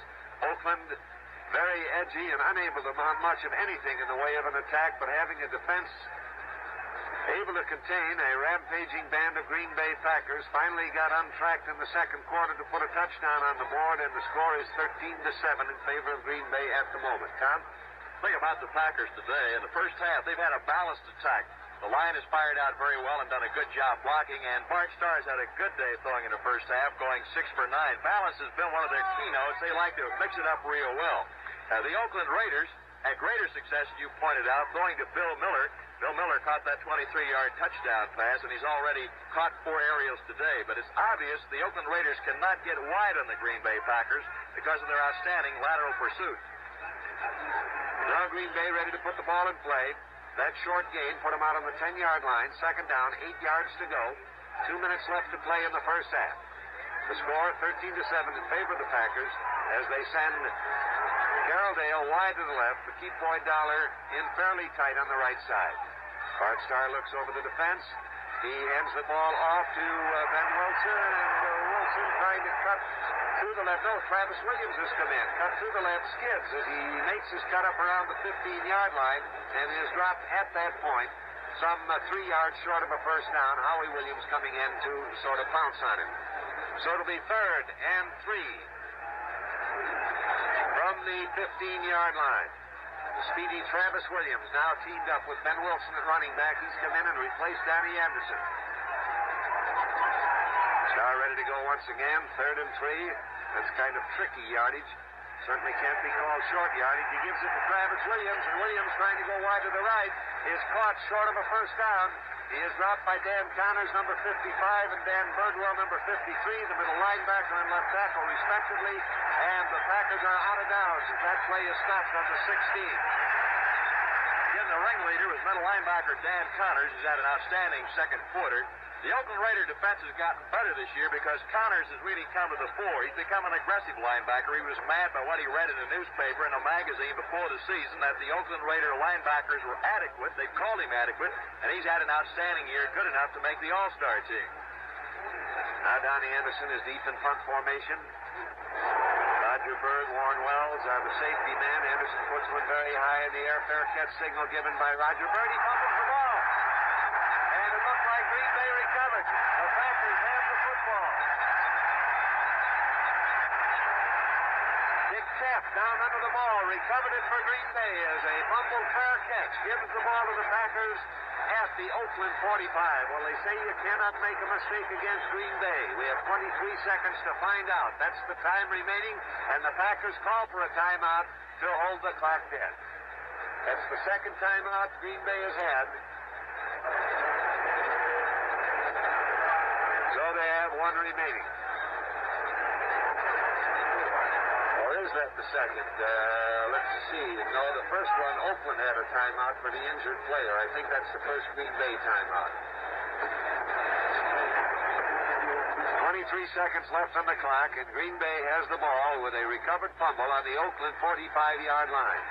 Max McGee is coming into the ball game.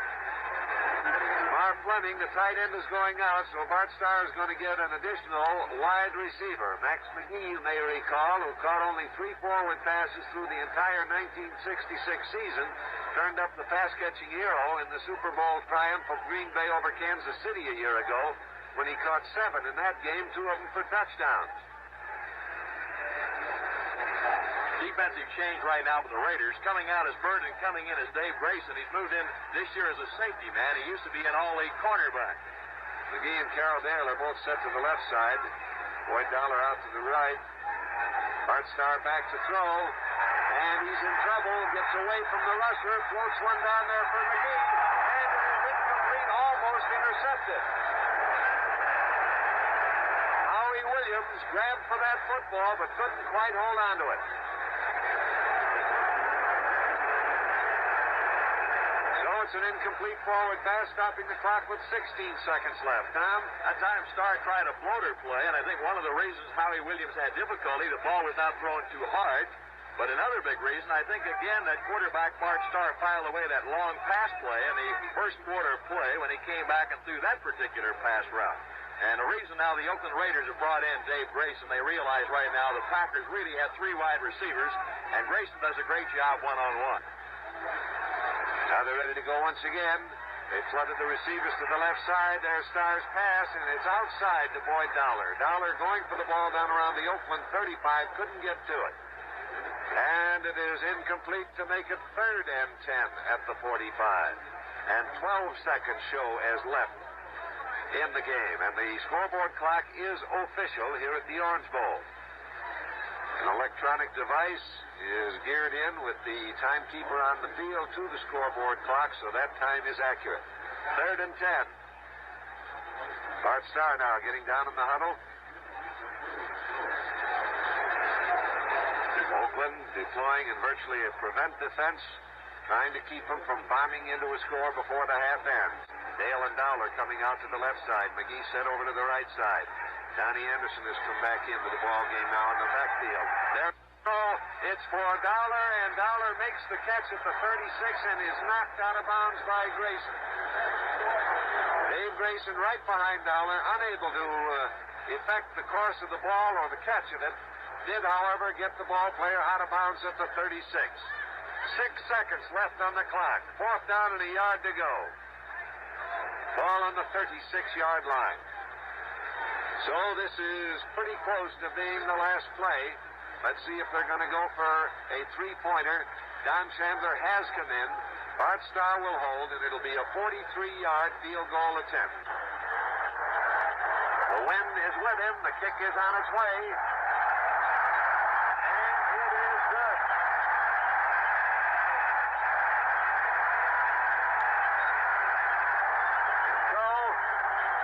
Green Bay couldn't take maximum advantage of the fumble recovery and indeed couldn't get very close to the Raiders' goal line. They got close enough for Don Chandler.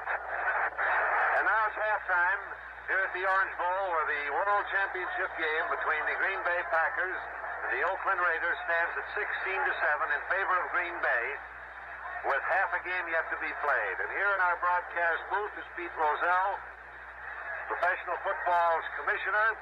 And this game is a bit different than last year's, Pete. Certainly it can be said that the Oakland Raiders got over their jitters, which seemed to be evident, and turned this into quite a ball game beginning with the second quarter. They have, Jack. Actually, Green Bay has a bigger lead at halftime this year at 16-7 than they had at 14-10 over Kansas City a year ago. However, as you point out, it has been a different ball game. I think that Oakland has been extremely impressive, particularly the long drive, 75, 76 yards for the touchdown, and then the blocking of their offensive line, their protection for Lamarck on his passing, I think has been a major factor, too, giving him the time to hit Bill Miller in particular. I was certainly impressed with the way Oakland picked up the blitz the one time Green Bay tried it, and actually, you might say, gave Lamarck more time than usual, despite all the pressure upon him. Well, we're getting closer to the eventual complete merger of the two leagues, Pete. Is there work yet to be done, being done, or is it just a matter of waiting for the time to come? Well, we've accomplished just about everything. In fact, everything we did set out to do when we announced the merger on June 8, 1966, Jack. I would say we're about 90% merged now. Really, the basic thing remaining would be 1970 alignment, something we cannot work on right now. But other than that, we're set. During the next 18 months, we'll be giving thought, and our committees will, to what our alignment will be and our scheduling pattern during the regular season of 70 and beyond. Well, Pete, the gridiron is filled with band members, and there are lots of pretty girls down there. I thank you for coming in, and you can go watch the entertainment. Thank you, Jack. Thanks very much. Of both the American and National Football League. Halftime, the score, Packers 16, Oakland Raiders 7. We were talking about Johnny Roush. But any time you talk about the Oakland Raiders, you ought to start with Al Davis. They call him on a genius on the West Coast. He's put together a fine football team. At last, he's picked up a lot of his starters, 6 of those men to be exact, on waivers. That's something that normally does not happen. Then Roush, he had courage to go for a quarterback named Darryl LaMonica, an unproven commodity, and he gave away one of the finest split ends ever in the AFL in Art Powell. And the very first year it pays off big with an AFL championship and a record of 13-1. So a halftime score as the Oakland Raiders are huddling at the 40. The Green Bay Packers back at the 5-yard line, awaiting the kick. It's 16-7. The Packers lead. Back again to Jack Reed. Thank you, Tom Hedrick.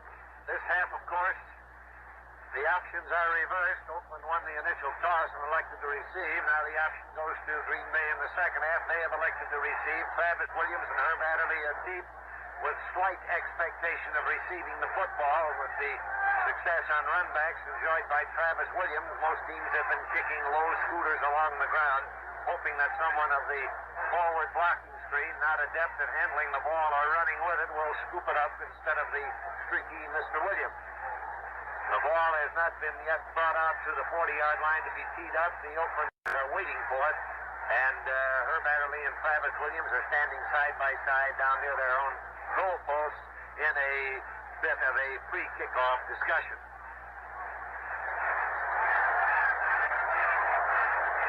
The score, Green Bay 16, Oakland Raiders 7.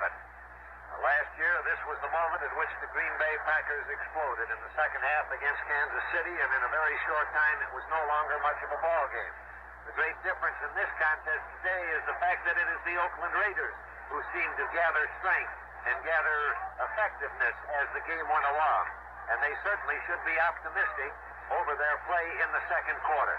If there is to be the furtive turning point searched up, it might very well be the moment when the Oakland Raiders broke through and spilled Bart Starr for a loss. From that moment on, Oakland looked like a different football team. Let's see if they make a difference in this second half. The kick is on its way and in the air. Travis Williams takes it on the 9. He's out to the 20, the 25, and boom! Is nailed at the 28-yard line. Bob Cruz coming in on the stop, and Dwayne Benson. Benson with a neckside tackle literally had Travis Williams' legs run out from under his head as he went flop to the ground. And the ball is spotted at the 27 where it is 1st and 10 Green Bay. So the Oakland Raiders throw the gauntlet at Green Bay by kicking to Travis Williams to start the second half. Now let's see what happens. Boyd Dollar is out wide to the left. Anderson and Wilson, the running backs. And it's Ben Wilson taking the handoff on a straight power plunge right up the middle, and he pops his way to about the 30-yard line where he ran into Dan Connors, the middle linebacker. So it's a gain of 3 to make it 2nd and 7. The thing I've noticed from a defensive standpoint, the Oakland Raiders, instead of playing a 4-man front, are playing 5 men up there because it's a simple situation. Green Bay a lot the second quarter. Now the third quarter is playing 2 ends in tight. And instead of playing a front four of a 4-3, they're now going to a 5-man front with a linebacker up front to pick up. Dowell is put very slightly to the left. Earl Dale is wide to the right. 2nd and 7. Quick throw. Goes over the middle, complete to the tight end, Marv Fleming, who's tackled as he gets up to about the 37-yard line by Willie Brown, the right halfback. Ball at the 37. It's close to a first down, but not quite close enough. They've got a short yard to go. They've got to get just across that 37-yard line for a first down. So it's 3rd, call it a yard on the 37. Ball just short of the 37, actually. Harold Dale swinging out wide to the right side. Tight end Marv Fleming is set on the right side. Fowler becomes a split end to the left. 3rd and short yardage. Bart Starr gives the ball to his fullback, Ben Wilson. Wilson shoots up and is knocked down on the 36-yard line, short of a first down, and the Oakland Raiders have held the Green Bay Packers to downs once again. Tackle that time again, Willie Brown. The last 3 times that Green Bay has had the football at the close of the second half, they could not record a first down. The last time, of course, they were able to negotiate a field goal on 4th down, which made the score 16-7 with only a second left in the half. But now, once again, they've been held for down. The ball is on the 36. Donnie Anderson back in punt formation. Anderson puts the ball high in the air. Going back for it is Warren Wells. Wells fumbles the ball. Shoots after it along the ground. Let's see if he retrieved it. Packers were in there as well, going for that loose football. Travis Williams, operating on the special team, was down there, but he couldn't get it. The ball remains in possession of the Oakland Raiders. The fumble was recovered, and it'll be 1st and 10 for them at the 32.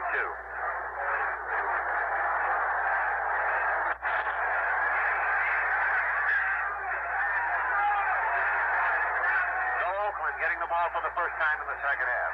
Green Bay could not make a first down against them after taking the opening kickoff. Here they go with both wide receivers set out to the left side. Paletnikoff and Miller. And the handoff goes to Dixon. You're Dixon, the fullback, with a big hole in the middle of the line. Plows up the field and tackled, but his legs turning and drags the tackler with him to take it up to the 46. That was Tom Brown getting the free ride. First down. 1st and 10 on the 46-yard line for Oakland. This fella's so big and strong, Hugh Dixon. You can hit him at the line of scrimmage, and a linebacker can't drop him. He used to be a tight end for 3 years at Denver, and as far as physical strength is concerned, Panazak, Hugh Dixon, Clement Daniels when he's in there are very strong for the Raiders. Ready to put the ball in play with 2 wide receivers to the right and a wingback to the left, and a handoff to Hero Dixon once again. He tries to swing wide this time, is upended as he tries to turn the corner. Lionel Aldridge came in and took the first shot at him to knock him off balance. And Bob Jeter came in to put him down. And the ball has now been moved out to the 44-yard line. A loss of 2 on the play. It'll be 2nd and 12. I guess that Oakland was just trying another shot at the wide run to see if Packer adjustments would make it more effective. It did not. 2nd and 12 now. And Darryl LaMonica goes straight back to throw. He pitches one over the middle. It's in and out of the hands of Billy Cannon, the tight end, and hits the ground incomplete. Bob Jeter covering on the play.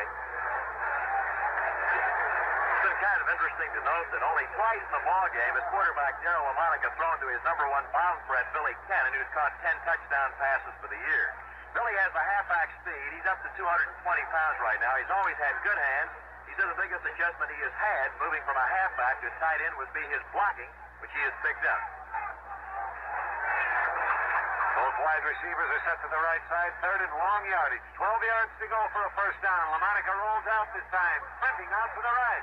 There's the flip downfield, and it is incomplete. The pass intended for Pete Banachek, broken up by Tom Brown, who batted that ball out of Banachek's hands, and the Oakland Raiders run out of downs. It'll be 4th down on their own 44-yard line. Willie Wood goes back with Tom Brown as the deep men for the Green Bay Packers to receive the punt from Mike Eichheit. Eichheit kicking against the wind. He is dropped deep in punt formation. A long pass from center is a good one. He rides into the ball, spirals one downfield where it's taken by Willie Wood. He's going to try to run it, and just as he catches the ball at the 20, he is hit and driven back. Making that stop was Bob Cruz. Timeout is called on the field with the score Green Bay 16 and Oakland 7.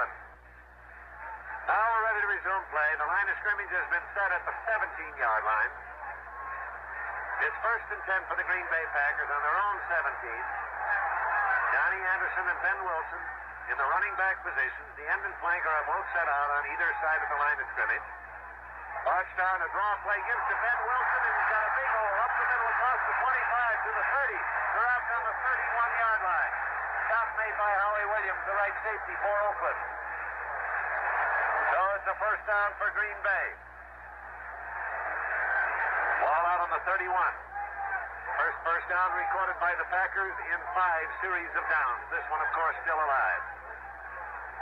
Ball on their own 31, 1st and 10. Carroll Dale coming out as a single flanker wide to the left. Bart Starr barking out the signals. He gives the ball to Donnie Anderson. The Packer sweep is on. He comes around the corner, cuts inside the blockers at the 35, gets out to about the 39, where he's hauled down by the left side linebacker, Bill Lasky.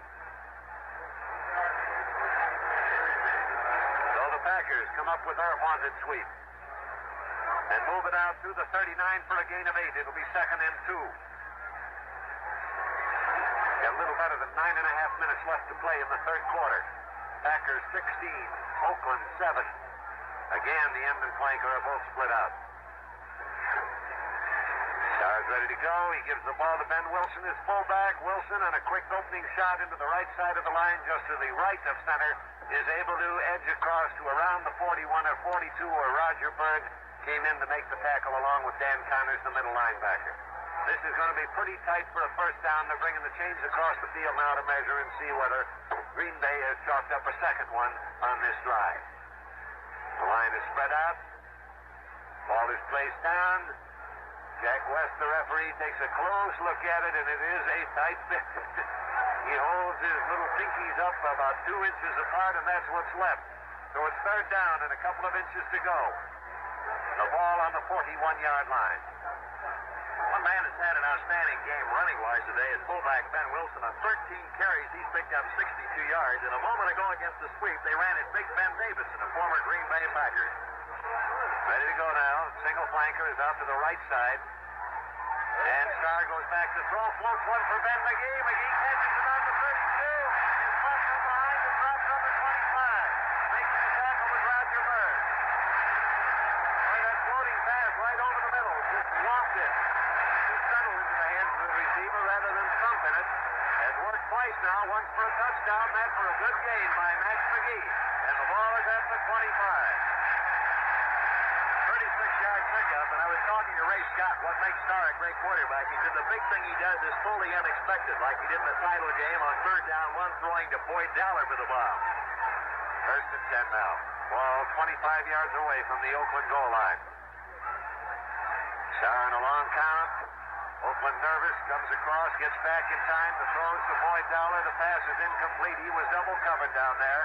That was Howie Williams and Roger Bird, both on him, and both on either side of him. The pass had no chance. So Dowler throws back to the Green Bay Packer huddle as Oakland figures out what to do now. It's second down and 10 from 25 yards away.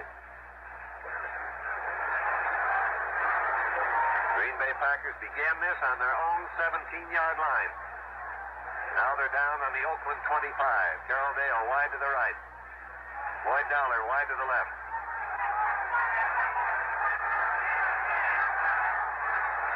Starr on the draw play gives to Ben Wilson. This time, Oakland was ready for the draw, and they nail him for a yard gain. Ben Davidson was right there, ready to wrap him up. And he held him to a gain of a yard. It'll be third and 9 on the 24. Kind of interesting to note how the third down plays have gone today. Green Bay has had 9 third down calls. They made it right 4 times. Oakland is 2 for 6 in the play down category. Well, the venerable Max McGee in his 12th year in professional play has come back in, replacing Boyd Dowler, and he's out to the left side. Starr with a third and long yardage, throws to the right. Carroll Dale makes the catch on the 13-yard line at the sidelines, and he sang that along by Kent McClellan. Carroll Dale swinging down toward the corner of the field and then veering out to the sidelines, makes the catch. It's on the 13-yard line, and it's first down and 10. A big third down play by Bart Starr, completing to Carroll Dale. Ken McClellan really wasn't badly beaten. He was a half step off, but the pass was right on the mark. Bart Starr holds his hands aloft, requests quiet, and gets it. First and 10 from 13 yards away. Starr back to throw, looks to the right. He's got Donnie Anderson on the load and overthrow. He had Donnie Anderson in the end zone in the right-hand corner, and the pass was high. That was a great call that time with the quarterback, Bart Starr, which nearly paid off for 6 points. Safety man dropped out there. Williams had tried to pick up Donnie Anderson one-on-one. And knowing Bart Starr, Jack, he's going to file that one away for later in the ballgame when he needs it. Tom Keating is trotting off the field, being replaced by Carlton Oates. Tom Keating, who has got a bad right foot with trouble with his Achilles tendon, is obviously limping now as he comes back to the bench, and if he cannot return to play, it will be a tremendous loss for the Oakland defense. All set to go now. Bart Starr rolling out to the right, stops, comes back, hits Donnie Anderson on the 5. Anderson can't get across. He's stopped on the 2-yard line with a tackle on a last-ditch save by Gus Otto, the right side linebacker. Down to the 2. First down and goal to go.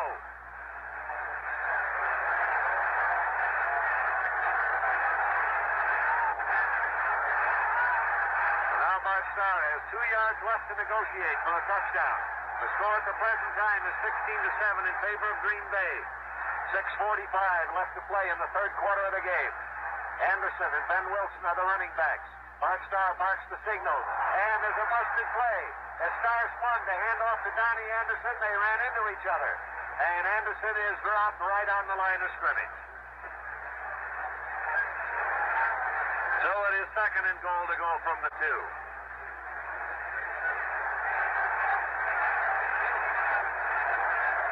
Forrest Gregg is in a discussion with Bart Starr as he gets back to the huddle. And now Starr leans into the huddle to call the play. Carroll Dale goes out wide to the right. Second down, goal to go from 2 yards away. Starr barking the signals. He gives the ball to Anderson, off tackle to the right. Oh, no! Big hole open on the line. And Anderson gets into the end zone without a hand laid on him. Anderson with a touchdown on a 2-yard sprint with a big hole opened by Forrest Gregg. So perhaps that conversation he had with Bart Starr was instrumental in calling that play. For it was he who opened the pass. And Anderson went for 6 points. So now Don Chandler to try for the extra point. There's the snap. The kick is in the air. And the kick is good. Timeout is called on the field with the score, Green Bay 23, Oakland 7.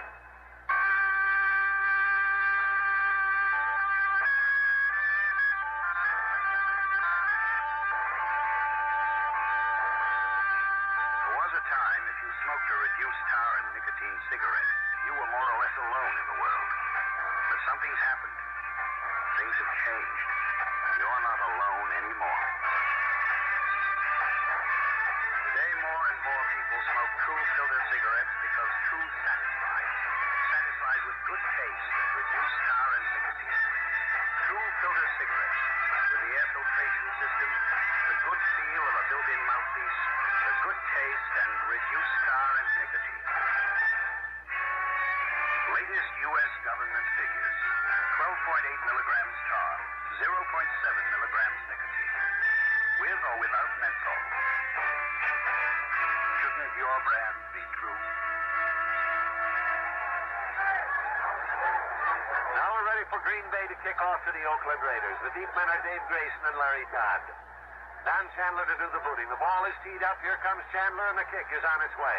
It goes deep. Grayson goes back into the end zone, fumbles the ball back there as he runs into the goalpost, picks it up, and grounds it in the end zone for the touchback, and it'll be 1st and 10 on the 20-yard line for the Oakland Raiders.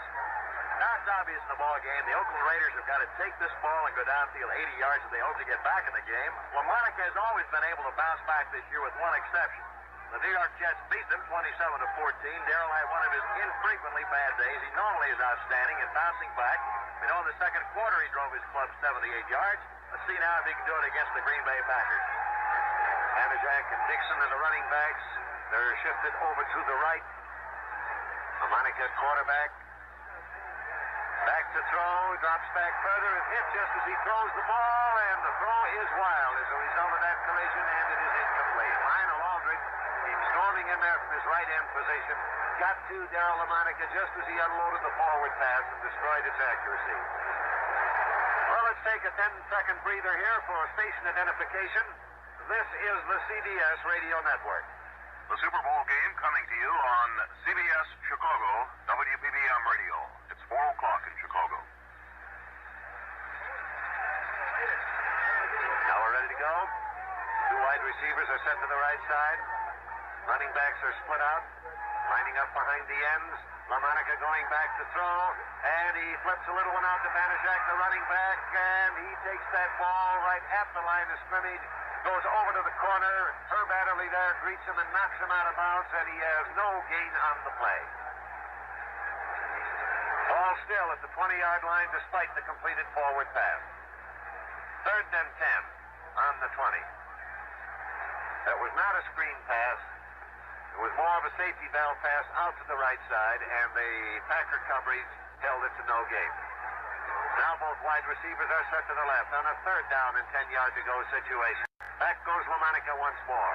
The heat is on. He unloads, and hurried in the throw. The pass is well away from the target, Vanacek, and it is incomplete. Willie Davis, Ron Kostelnik were putting pressure on him, and Dave Robinson, the left side linebacker, made a delayed shot. A late developing blitz, you might say. After the initial rushers were all engaged by blockers, he went in there and really was the one who hurried that throw. So out of downs, they go into punt formation. Mike Eyeshide to kick. Tom Brown, Willie Wood are deep. The punt is on its way. A kind of a line drive kick. Willie Wood backs up, takes it on his own 38, runs to the sidelines, but can't get upfield, is dropped immediately. He's still on the 38-yard line. Dan Archer making the tackle. They're putting it down on the 39. It'll be 1st and 10. Timeout is called on the field with the score Green Bay 23, Oakland 7.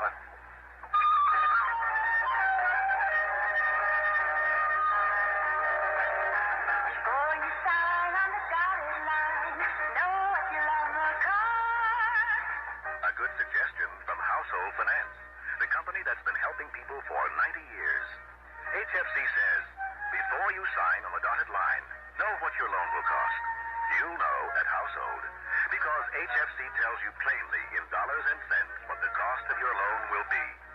Household also advises, check the cost wherever you plan to borrow, just as you'd check the price if you were buying something.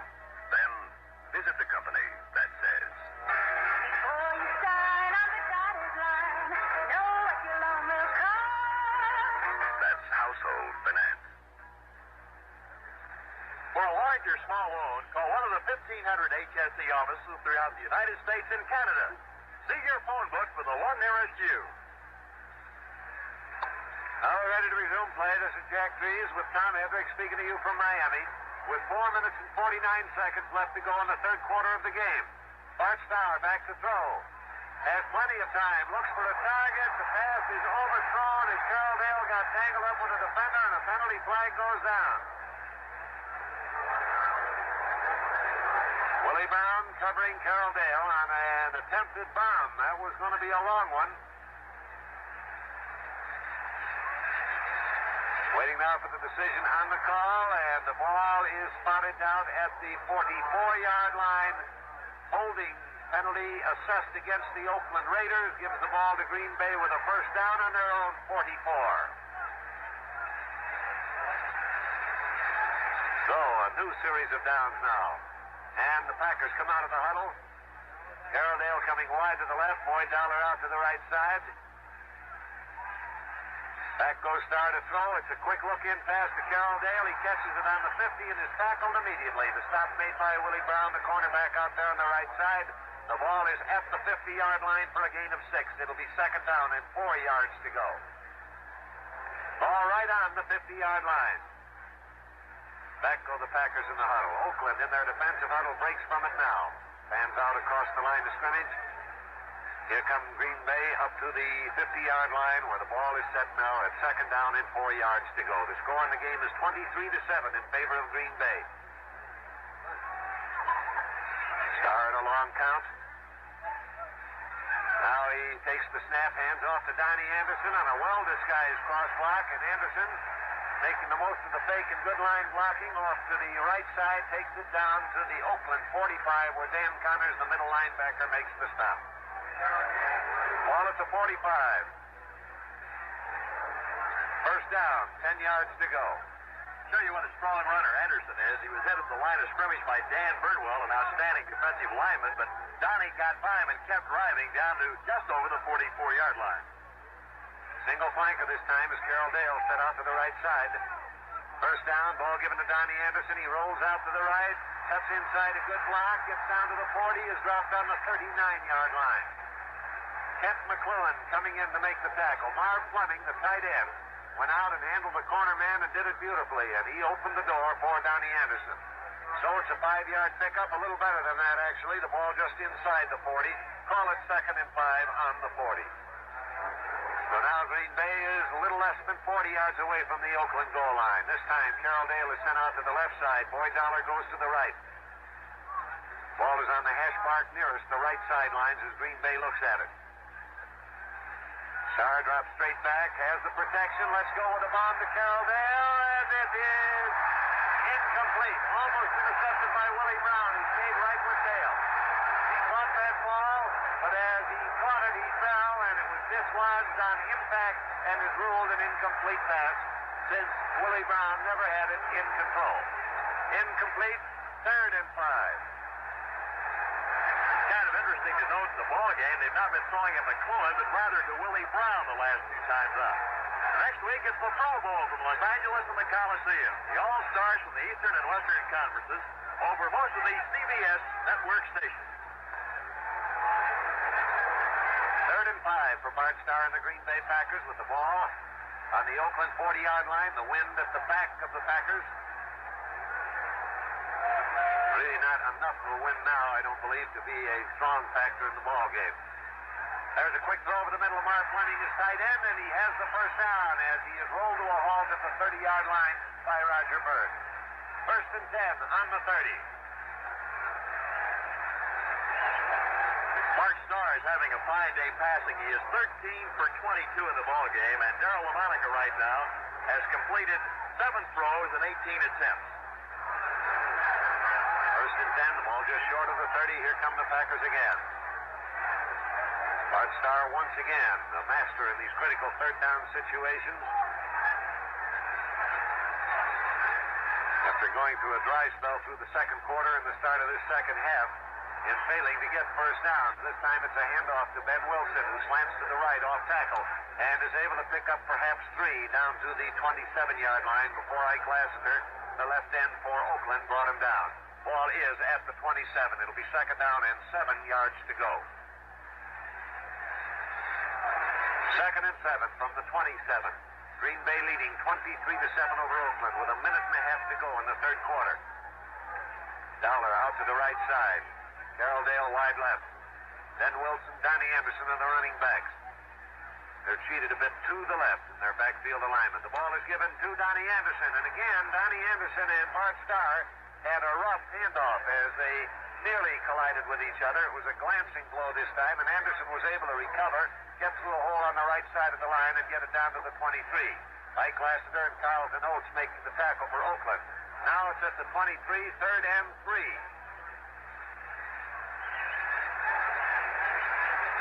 23 yards to go. 3rd down, 3 yards is the situation facing Bart Starr. Oakland comes up now into virtually a 7-man front, now practically an 8-man front. Let's see what Starr elects to use against that kind of a defense. Gives the ball to Wilson, and he threw it at the Oakland Raiders, going right straight ahead on a quick opening play, but Wilson could get nowhere. That Oakland defense powered through there and nailed him for a loss, led by Dan Birdwell, the left tackle. And the ball goes back from the 23 to the 24, where it's 4th down now. And time again for Mr. Chandler. Don Chandler, the field goal specialist for the Green Bay Packers, is in the ball game. He'll be trying a 31-yard field goal, his 4th field goal of the game if it goes over. And the kick is a low line drive that hit the crossbar, bounced up and over. It is good.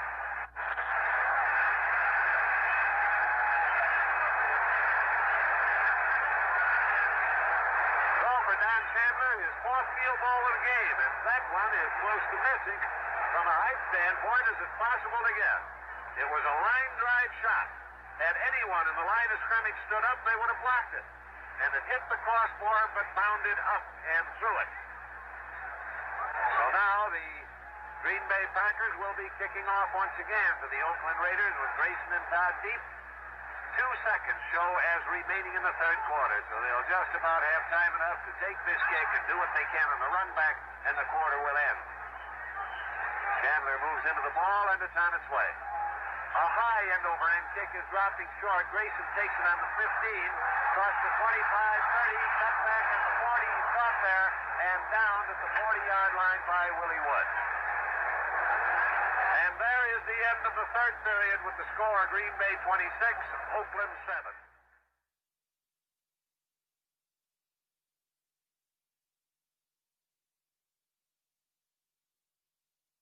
There is the end of the 3rd period with the score Green Bay 26, Oakland 7.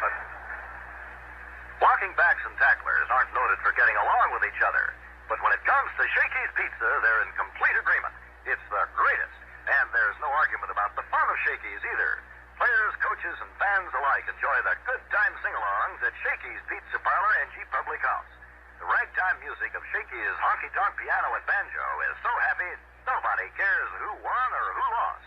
And when that delicious piping hot pizza is ready, when the man in the bright red vest and gay 90s bowler draws a frosty stein of Shakey's great old-fashioned root beer, well, that's when good sports from both sides get together. And the name of the game is fun. It's the perfect way to unwind after an afternoon or evening of rooting for the home team. So, for the time of your life, join the happy gang at Shakey's Pizza Parlor. Do it tonight. Then you'll agree with me and the players and millions of other football fans all over America. Happiness is a place called Shakey's.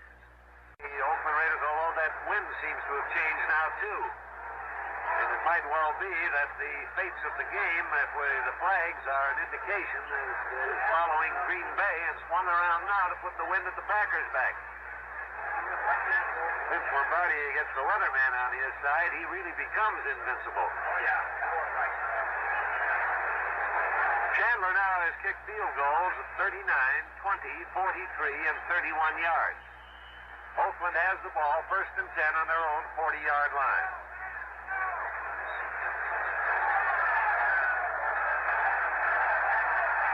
Ready to put the ball in play. They put the 2 wide receivers out to the right side. Romanica rolling out to the right, has time to throw, pitches one out complete to Vanacek. Vanacek along the sidelines is caught, fumbles the ball. It's picked up by Dave Robinson. Robinson is back to the 15-40, down to the 37-yard line before he is stopped.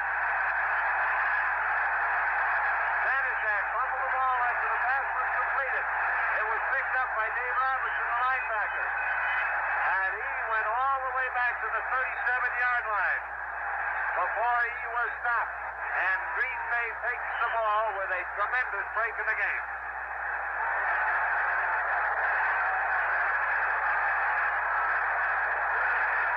Now the Packers, 1st and 10 from 37 yards away. Watch out for Mark Starr to go for everything on this first one.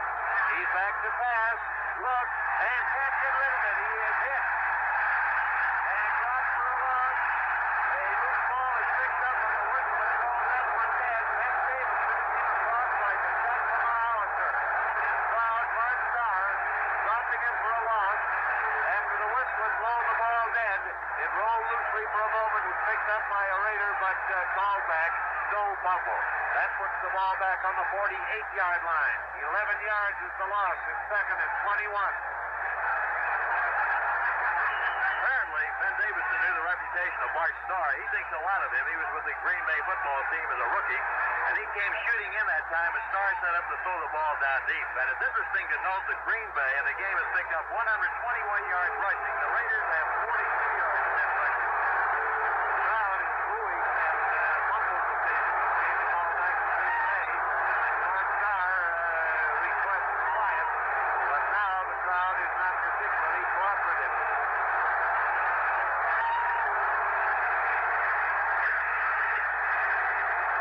Now the Raiders, too, are holding a few hands aloft, but not with any enthusiasm.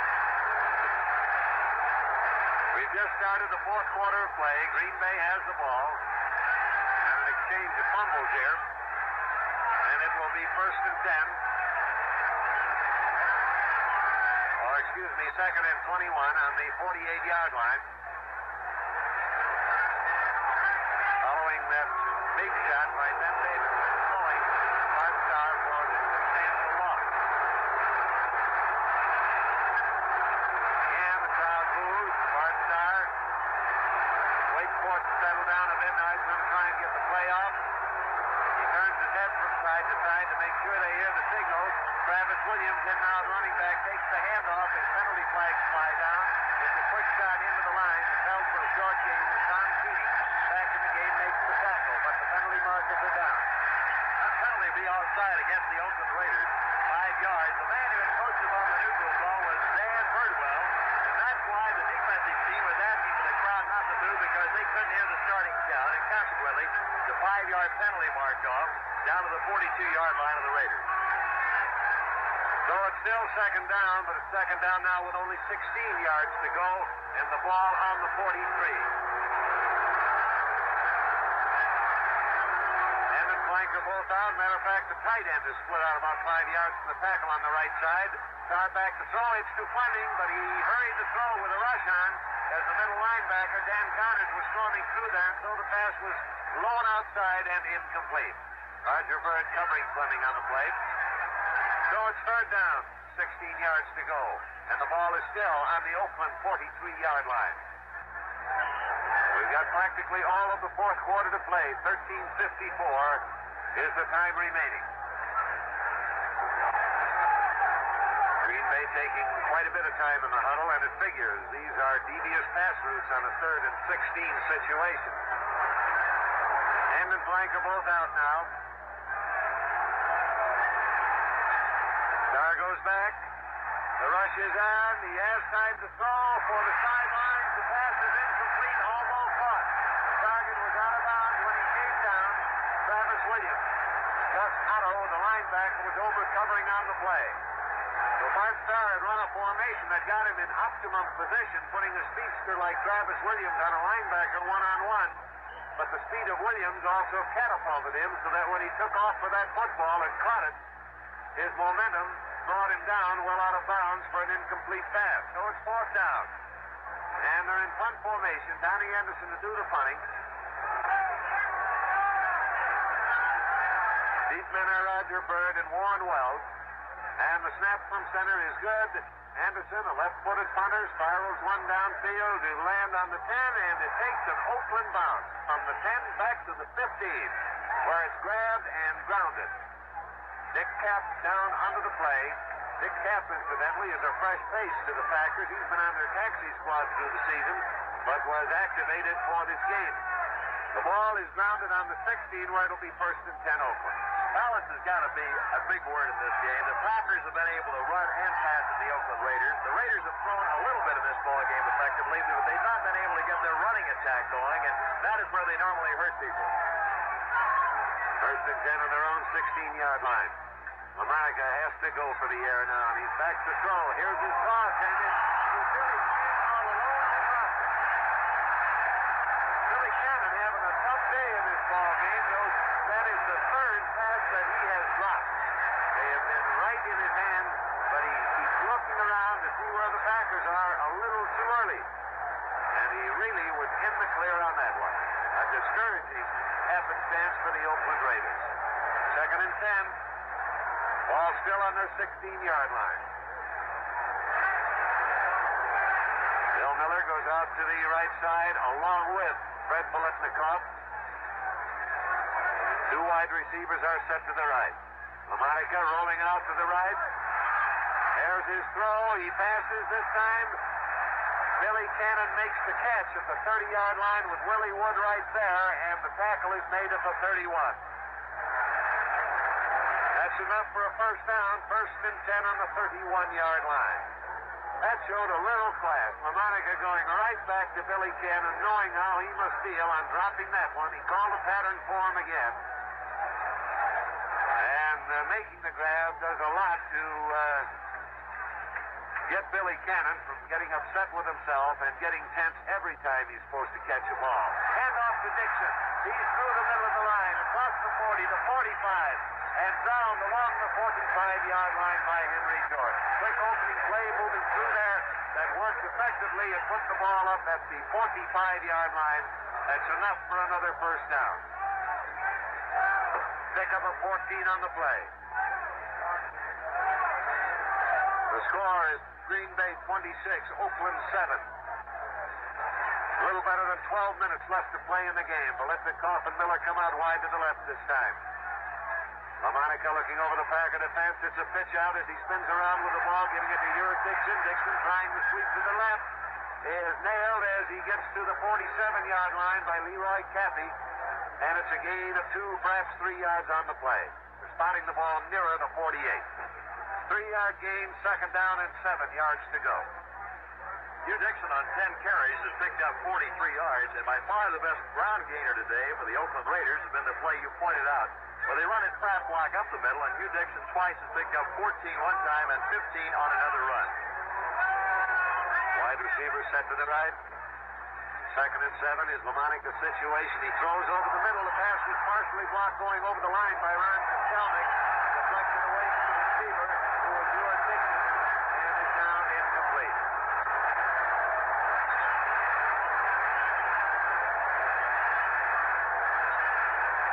Ball brought back to the line of scrimmage, and it suddenly becomes a 3rd down and 7 yards to go situation. Lamonica is in the huddle now, calling the play for the Oakland Raiders. 11 minutes and 15 seconds left to play in the game. Olipnikov out wide to the right. Inside him in the slot position is Bill Miller, the split end. Lamonica, 3rd and 7, goes back to throw. Here's his pitch, and it is intercepted. Herb Adderley picks it up to the 40, 50, down to the 40, to 30, down to the 20, just away from Darryl Lamonica at the 5, and goes all the way for a touchdown. A 70-yard interception returned by Herb Adderley.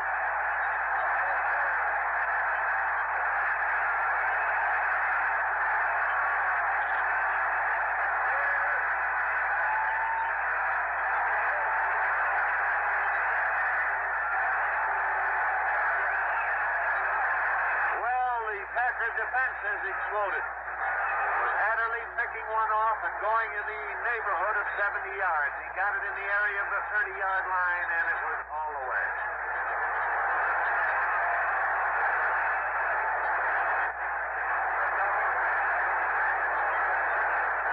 Now the try for the extra point. Ball is played down. Chandler's kick is good. Timeout is called on the field with the score, Green Bay 33, Oakland 7. When you borrow money, you want to do business with the oldest, most experienced company in the field, and by the same token, a company with a young understanding of your money needs. That company is Household Finance, now celebrating its 90th year of providing people with prompt money help. HFC is the company where you can borrow with confidence, as 2.5 million people do each year. The company with more than 1,500 offices nationwide, ready to serve you. And the company that tells you in advance what your loan will cost. HFC recommends never borrow money needlessly, but when you want money to pay bills, buy a better car, or meet other important needs, see the company with the young understanding of the modern family's money needs. The folks who say, before you sign on the dotted line, know what your loan will cost. That's HFC. Household Finance Corporation. Now we're ready for the kickoff. Correction on an interception yardage. He made the grab in the area of the 40, not the 30, and it was a 61-yard return. 61 yards by Herb Adderley. Now Chandler kicking off. And making the catch is Larry Todd on about the 8. He's back up to the 20 and is down along the 25-yard line. A jarring tackle in there by Bob Brown. And the ball is spotted at the 26, where it'll be 1st and 10 for Oakland.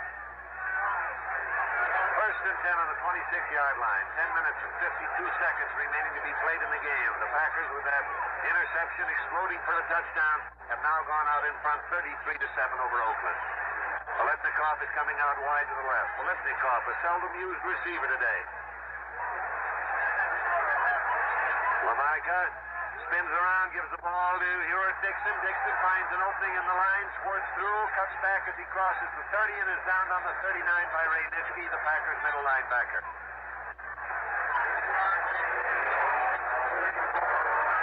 So it will be 2nd down and about 2 yards to go.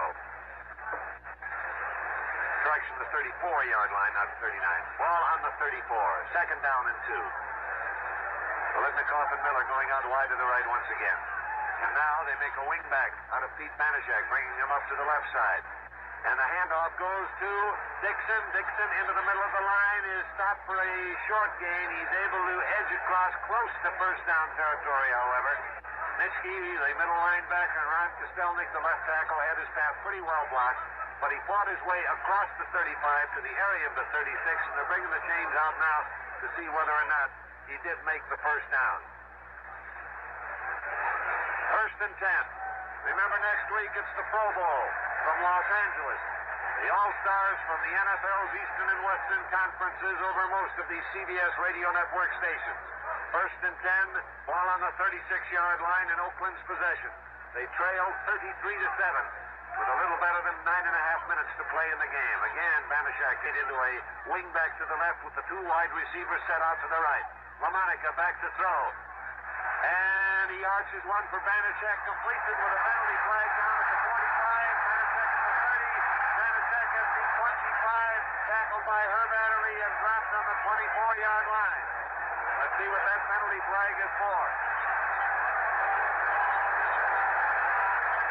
Apparently, it was going to be a call against Green Bay. They're bringing the ball down. A holding call against the Packers declined with the long gain, and the Oakland Raiders have struck with a pass to a wingback that set the ball at the 24, first and 10.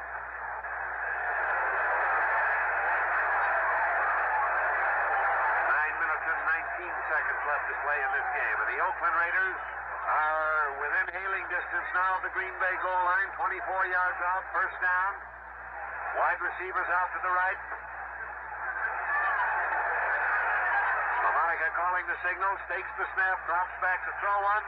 Arches one into the end zone, completes it to Bill Miller, and it is a touchdown for Oakland.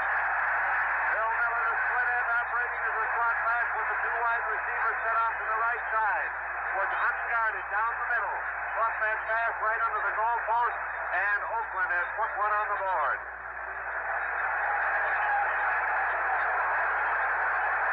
24-yard touchdown throw from LaMonica to Miller.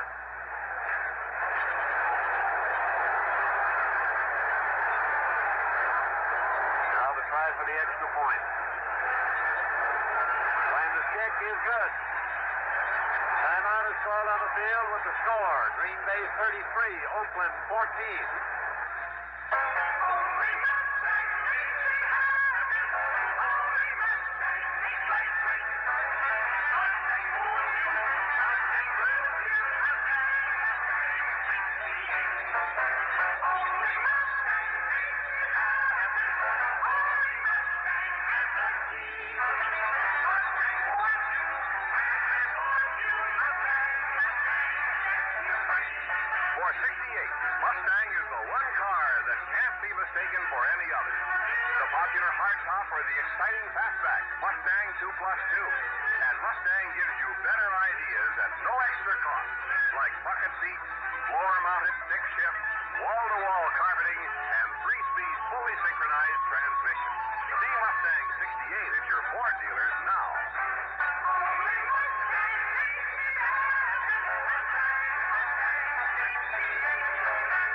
Play with Oakland to kick off to Green Bay. Adderley and Williams deep. Mike Eyeshide doing the kicking off. He gives the ball a high ride. Adderley is circling under it, takes it on the 2, back to the 10, cut to the left to the 15, back to the right at the 20. Hit and churning forward, he gets across the 25. Tackle made by Roger Bird. Ball will be placed at the 26-yard line. Well, let's see. Are they going to make it 26 or 25? They haven't put it down yet. Just across the 25, first and 10. First and 10 for the Green Bay Packers on their own 25-yard line, and Zeke Bratkowski has come in at quarterback. Zeke Bratkowski now at quarterback. Williams and Ben Wilson are the running backs. The handoff is to Williams. Travis Williams trying to get outside tackle is in a tangle of Oakland players and is stopped along the line of scrimmage. Dan Connors, the middle linebacker, and Dan Birdwell, the left tackle, were the first of several to hit him. So it's no gain on the play. It's second down and 10, still on the 25-yard line or barely across it. 8.5 minutes left to play now in this football game. Sun going rapidly or down below the horizon. The lights have been turned on, although it is not at all dark yet, but we are definitely in a twilight situation. Dollar and Dale are out wide to either side. The handoff is to Travis Williams once again. This time there is a haul-off tackle. He darts through it, but the secondary catches him at the 29-yard line. Tom Keating, sliding over from his tackle position, was the first to make contact with Ken McClure right behind him. Ball out at the 29. A gain of 4. It's third and 6. Zeke Bratkowski now at quarterback.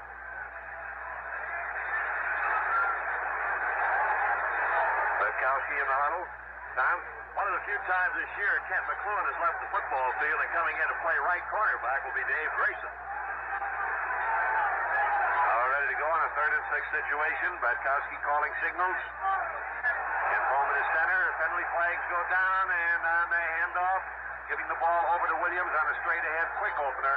He's able to take it out to the 33 where Dan Birdwell made the stop. Now let's see what the penalty flags are for. Direction on that, Ben Wilson, the ball carrier. Travis Williams, the halfback that time, moved his hand. It's going to be 5 yards for illegal motion. That's what they've indicated right now, but declined for the Oakland Raiders. Halfback that time straightened up and moved his hand just a little bit. Short of a first down, it runs the Green Bay Packers out of bounds, which is why Oakland declined the penalty, putting the Packers in a 4th down situation. And so they left the front with Anderson going back to do the kicking. Bird and Wells, the deep men for Oakland. Actually, Roger Bird plays quite a bit deeper than does Warren Wells. There's about a 10-yard upfield split between them. Waiting now for the long pass from center. It's a good one. The rush is on, but Anderson gets it away. Towers one high in the air, and Roger Bird calls for a fair catch as he makes it on the 20-yard line.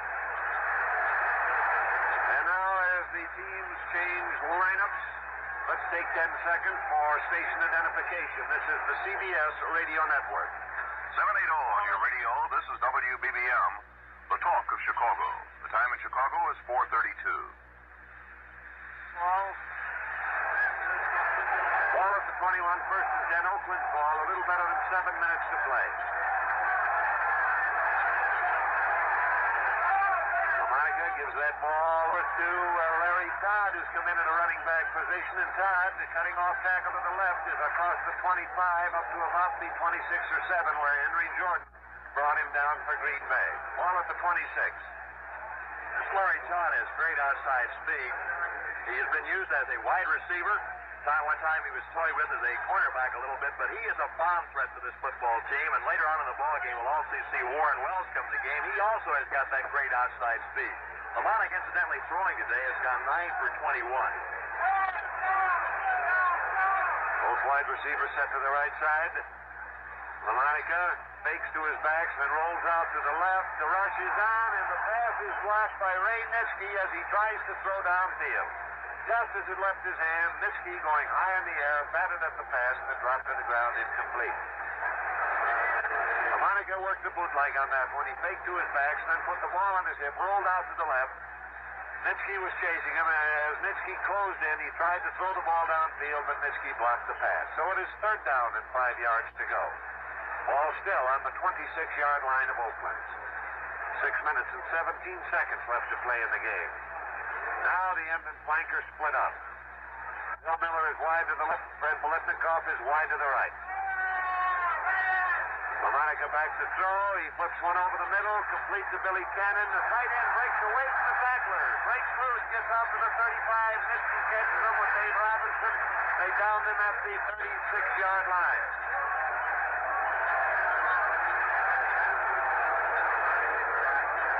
First down. I think that tells you a little something about quarterback Darryl LaMonica. His ball club was down real badly, but he came and threw twice to Cannon. One time he dropped it, that time he caught it. And this guy seems to bounce back awfully well. 1st and 10 on the 36. LaMonica throws for the sidelines to Biletnikoff. He makes the catch at the 41. Is tackled immediately by Herb Adderley.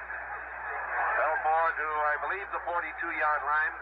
A gain of 6. It'll be 2nd down and 4 yards to go.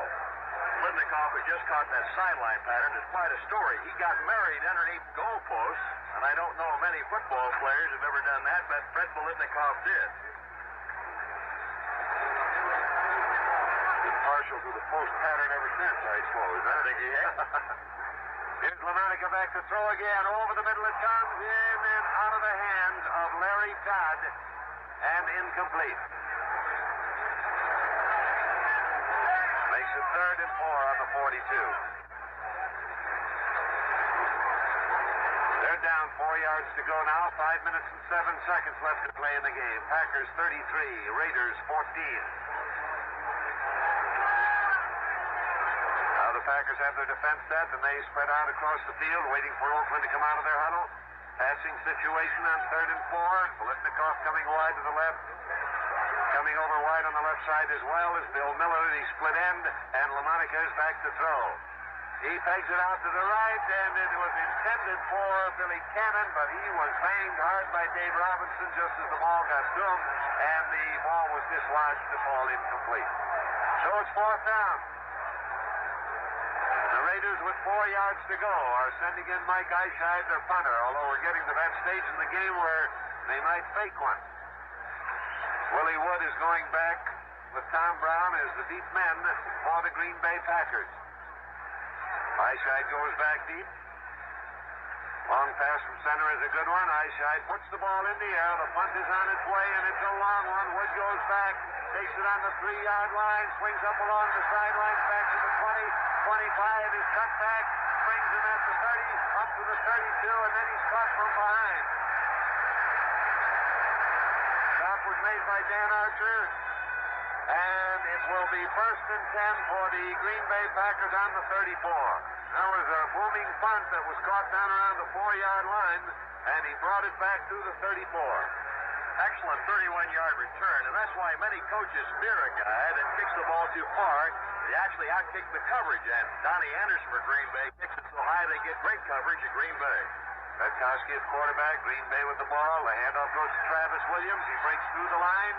Going off to the right side, he gets it out to about the 20 or 39-yard line before Willie Brown was in to bring him down.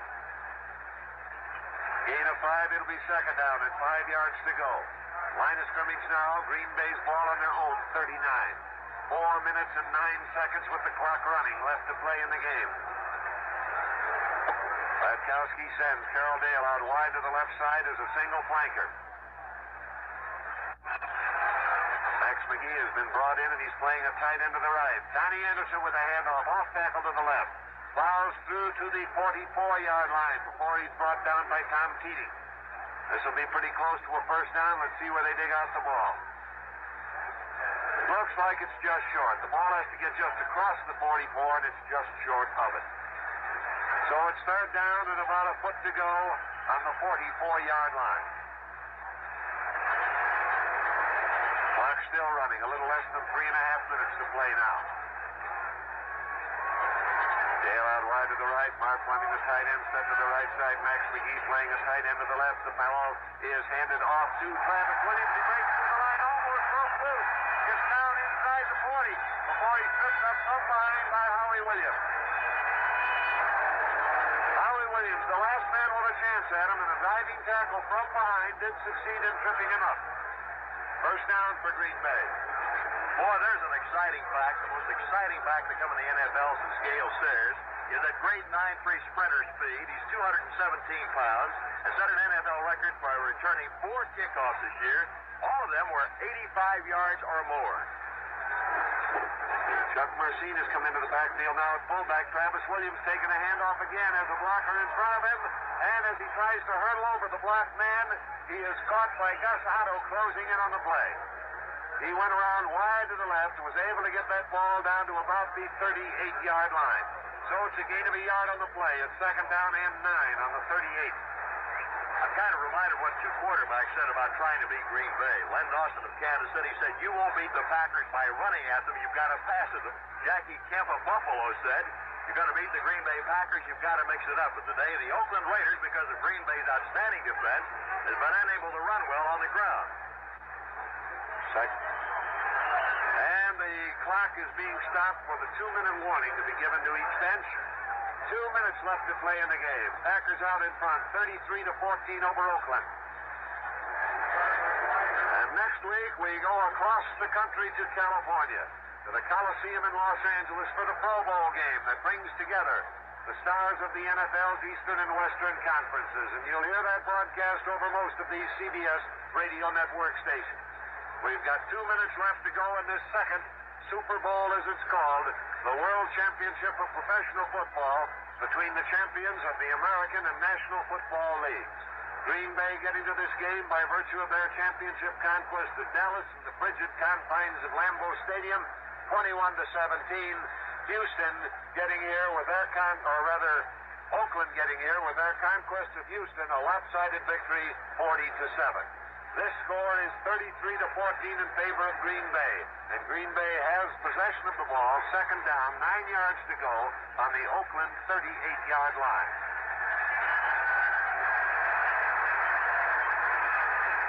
Darrell Dale has come out of the game now for the Green Bay Packers. We'll check on his replacement, and it should be Bob Long, and it is. Bob Long has come in now and is flanked out wide to the right as a single flanker.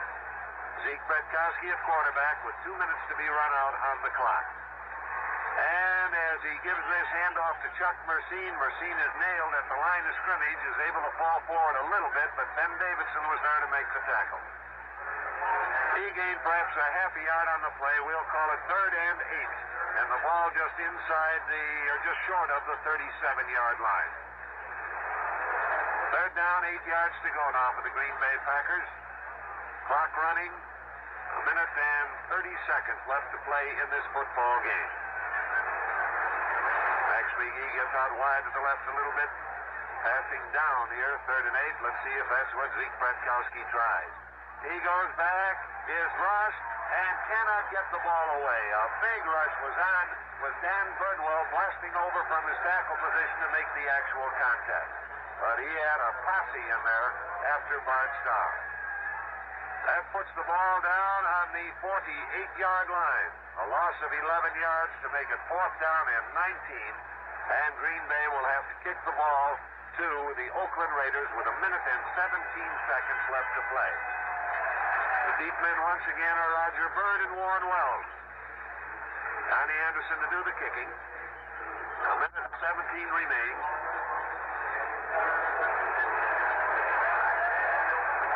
Now Green Bay gets up to the line of scrimmage. Anderson deep in punt formation.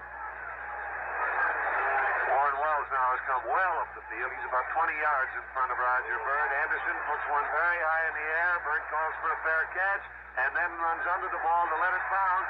And it does take a roll into the end zone. It hit on about the 12-yard line, rolled on into the end zone, bought a touchback, and it'll be 1st and 10 on the 20. And this Super Bowl game has just lost to Super Football. Because a youngster dashed out into the end zone, grabbed that ball on the hop, and kept right on running. I would suspect he's halfway home by now. Fortunately, they have enough left to continue the game. A fresh ball is brought in, and it'll be 1st and 10 on the 20.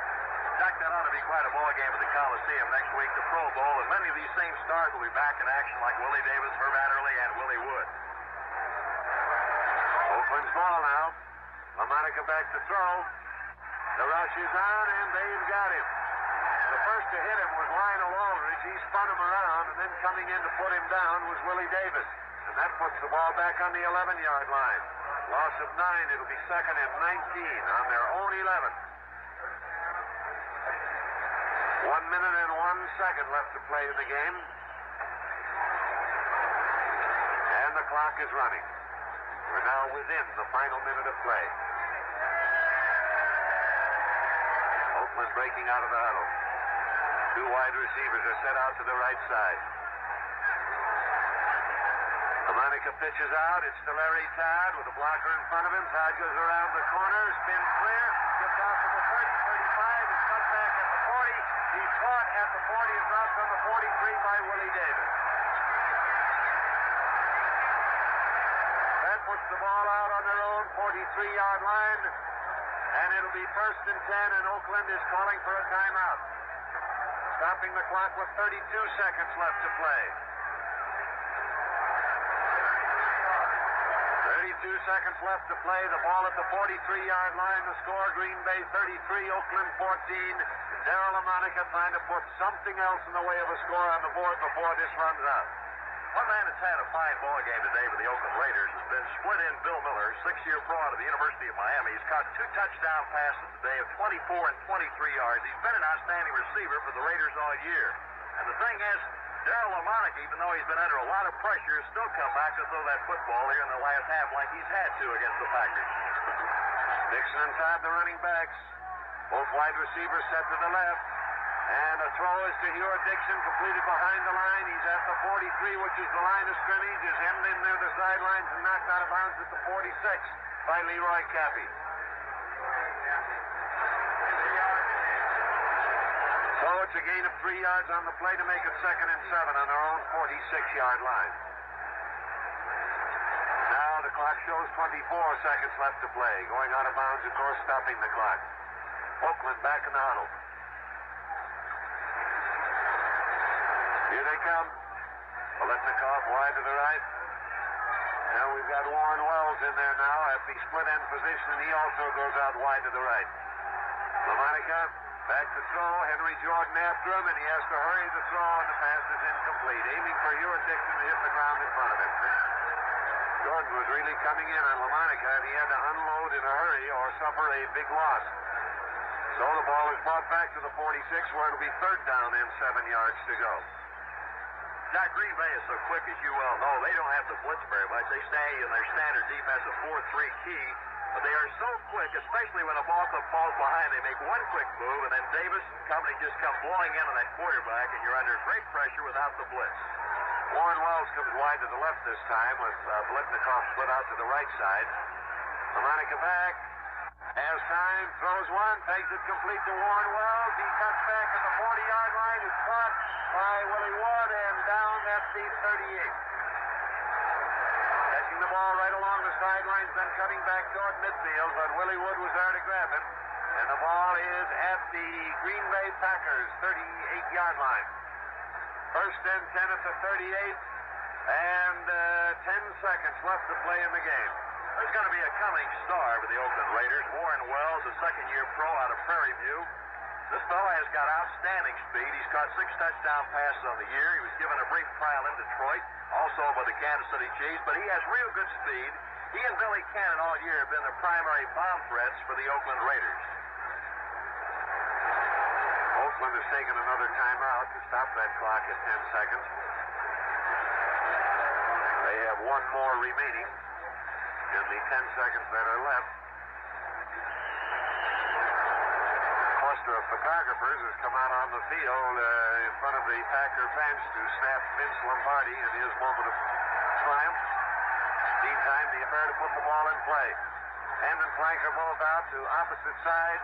LaMonica looking to throw, caught and down. Coming through there was Willie Davis, and he got a hand on him and put him to the ground, back at the 41-yard line. So it's a loss of 3 yards to make it 2nd and 13. And with 5 seconds left, the Raiders have used their last timeout. No, they did not use it. The clock is running once again. And they get the play off before the clock stops, complete to Warren Wells. Wells, however, is grabbed by Nitke, and they come to town to end the ball game.